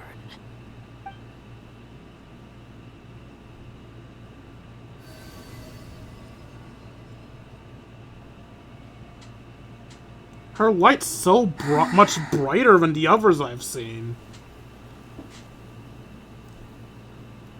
Feeling stronger? Hey, Columbina, are you okay? I'm fine. Our powers are a little at odds, that's all. By the Frost Moon's authority alone, wielding the power of the other moons was always going to be a stretch. Still, I think it's fair to say that your strength has returned. At least to the level it was at as Third Harbinger. So she's stronger than you now?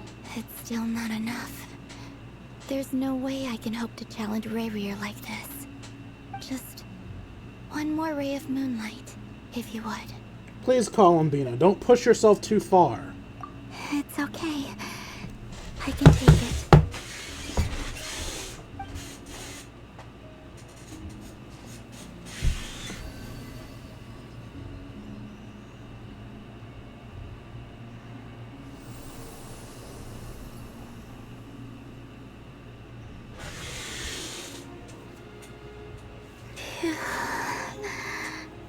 How about now?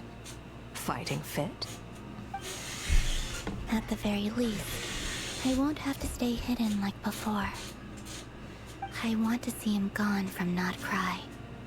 The Rayrier of Solnari and his wild hunt must be sent back where they belong. Well, it's good to have something to aim for. You certainly seem more alive now than you did earlier. When I first met you, you didn't strike me as a ray of moonlight.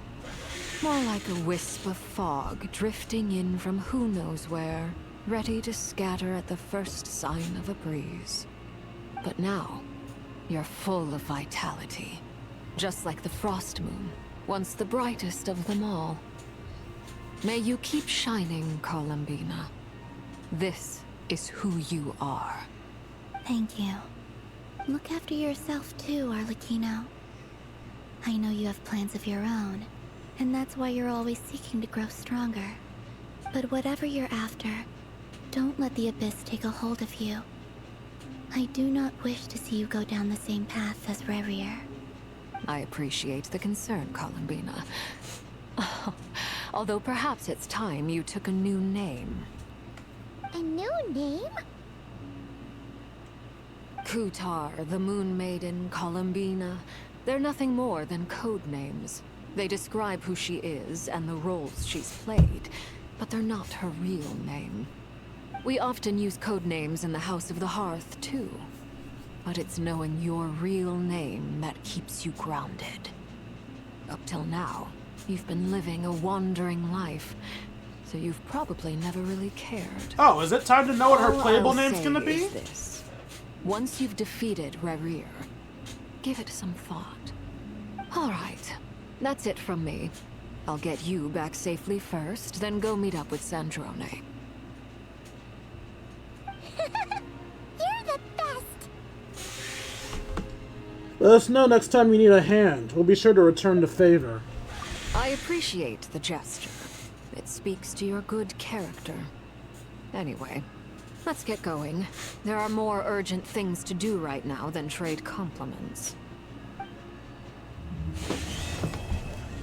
A nation that doesn't exist. And... Are they about to throw us right into the next quest? Okay, no, The no, no. iridescent moon's marrow and restore Columbina's strength. And that's all that matters. In other words, mission accomplished. Paimon wonders how everyone else is doing. Ah, so it was a 3-hour quest. That's respectable.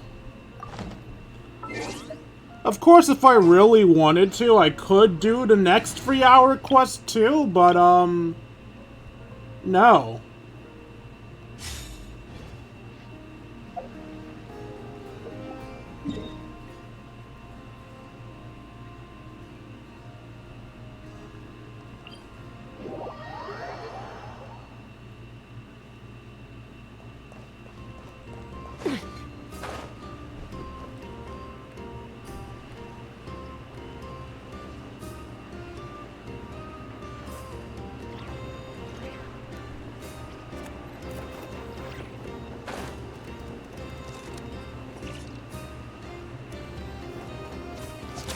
This should be all right.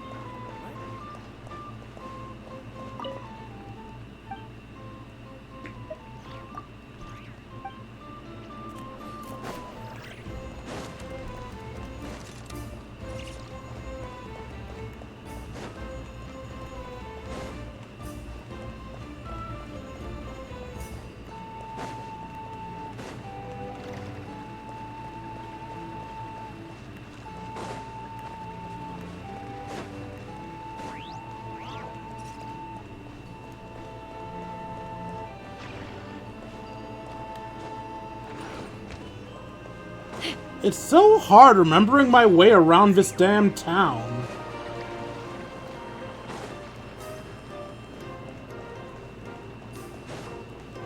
Wait, is this it? Yes, this is it.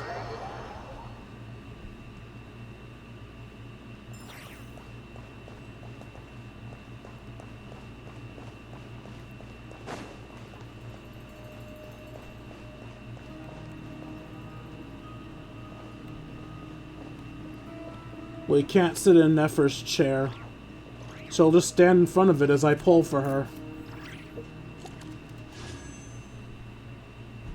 Okay. Actually, do I have all the stuff I can get at hand? Let's see.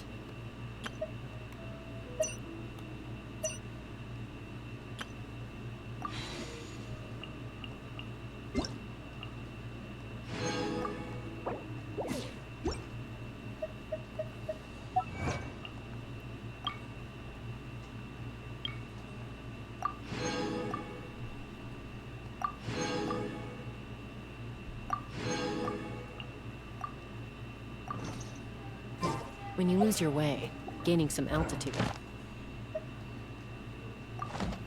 bring some perspective. Alright, let's see if we can get her.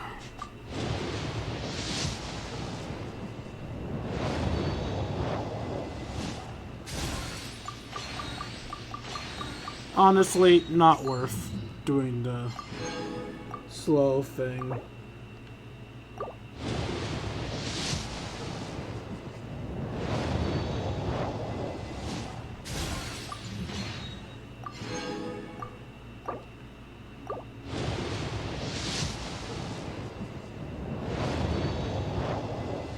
Gold, but is it her?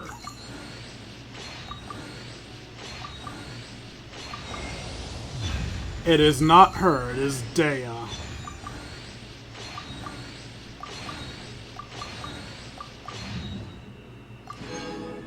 Our next 50-50 will be a guaranteed win.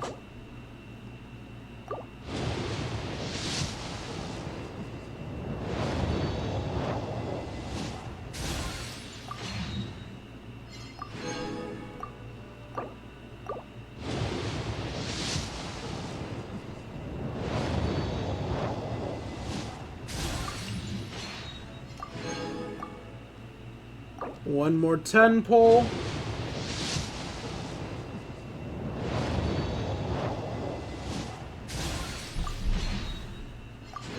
Alright, looks like we'll have to wait till the next stream to get her. Yes, I can make more pulls, but we need something to pull with in the next stream. So, we'll go ahead and end this here. I hope you guys enjoyed this stream as much as I enjoyed making it for you all. If you enjoyed and want to see more of my content, you can find me at youtube.com/KingD353. I'd have lost myself. Again, that's youtube.com/KingD353. Surviving is tough. Taming the beast within is tougher. Shut up. When I'm not re-uploading streams of episodes of Personified Royal, you can usually see the Duelist and whatever else I feel like uploading. Also, if you feel I deserve it, you can donate to me at buymeacoffee.com/KingD353. Again, that's buymeacoffee.com/KingD353. Every donation is appreciated, as well as $1 a month. It can help support the channel, as well as help ensure I get to eat food. If you want to make sure your donations specifically go to the channel, you go to me on throne.com/KingD353. There you'll find a list of equipment that can be bought to assist the channel. Finally, if you want to spend some time with me, you can join my personal Discord. If you watch this on YouTube, the personal Discord link will be in the description down below. If you watch this on Twitch, the personal Discord link is being posted right about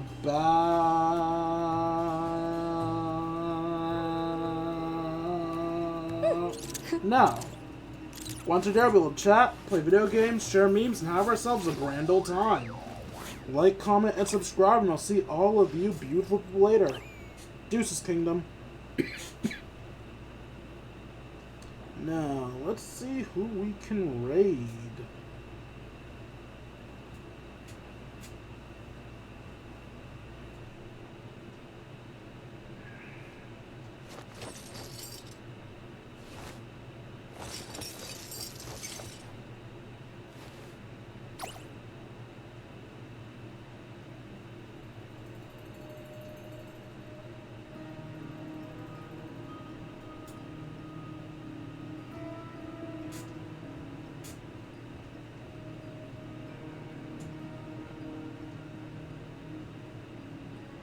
That looks mildly fun, and I don't think I've rated this person before. Really bad toothache. Why? Because you eat too much candy. Help me!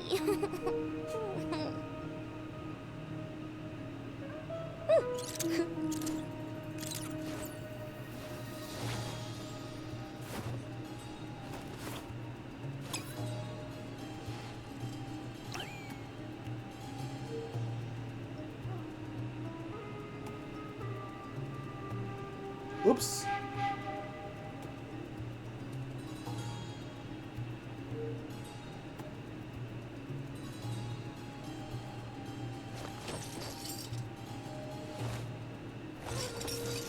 There we go. Alright, raid has been made. Join in if you want.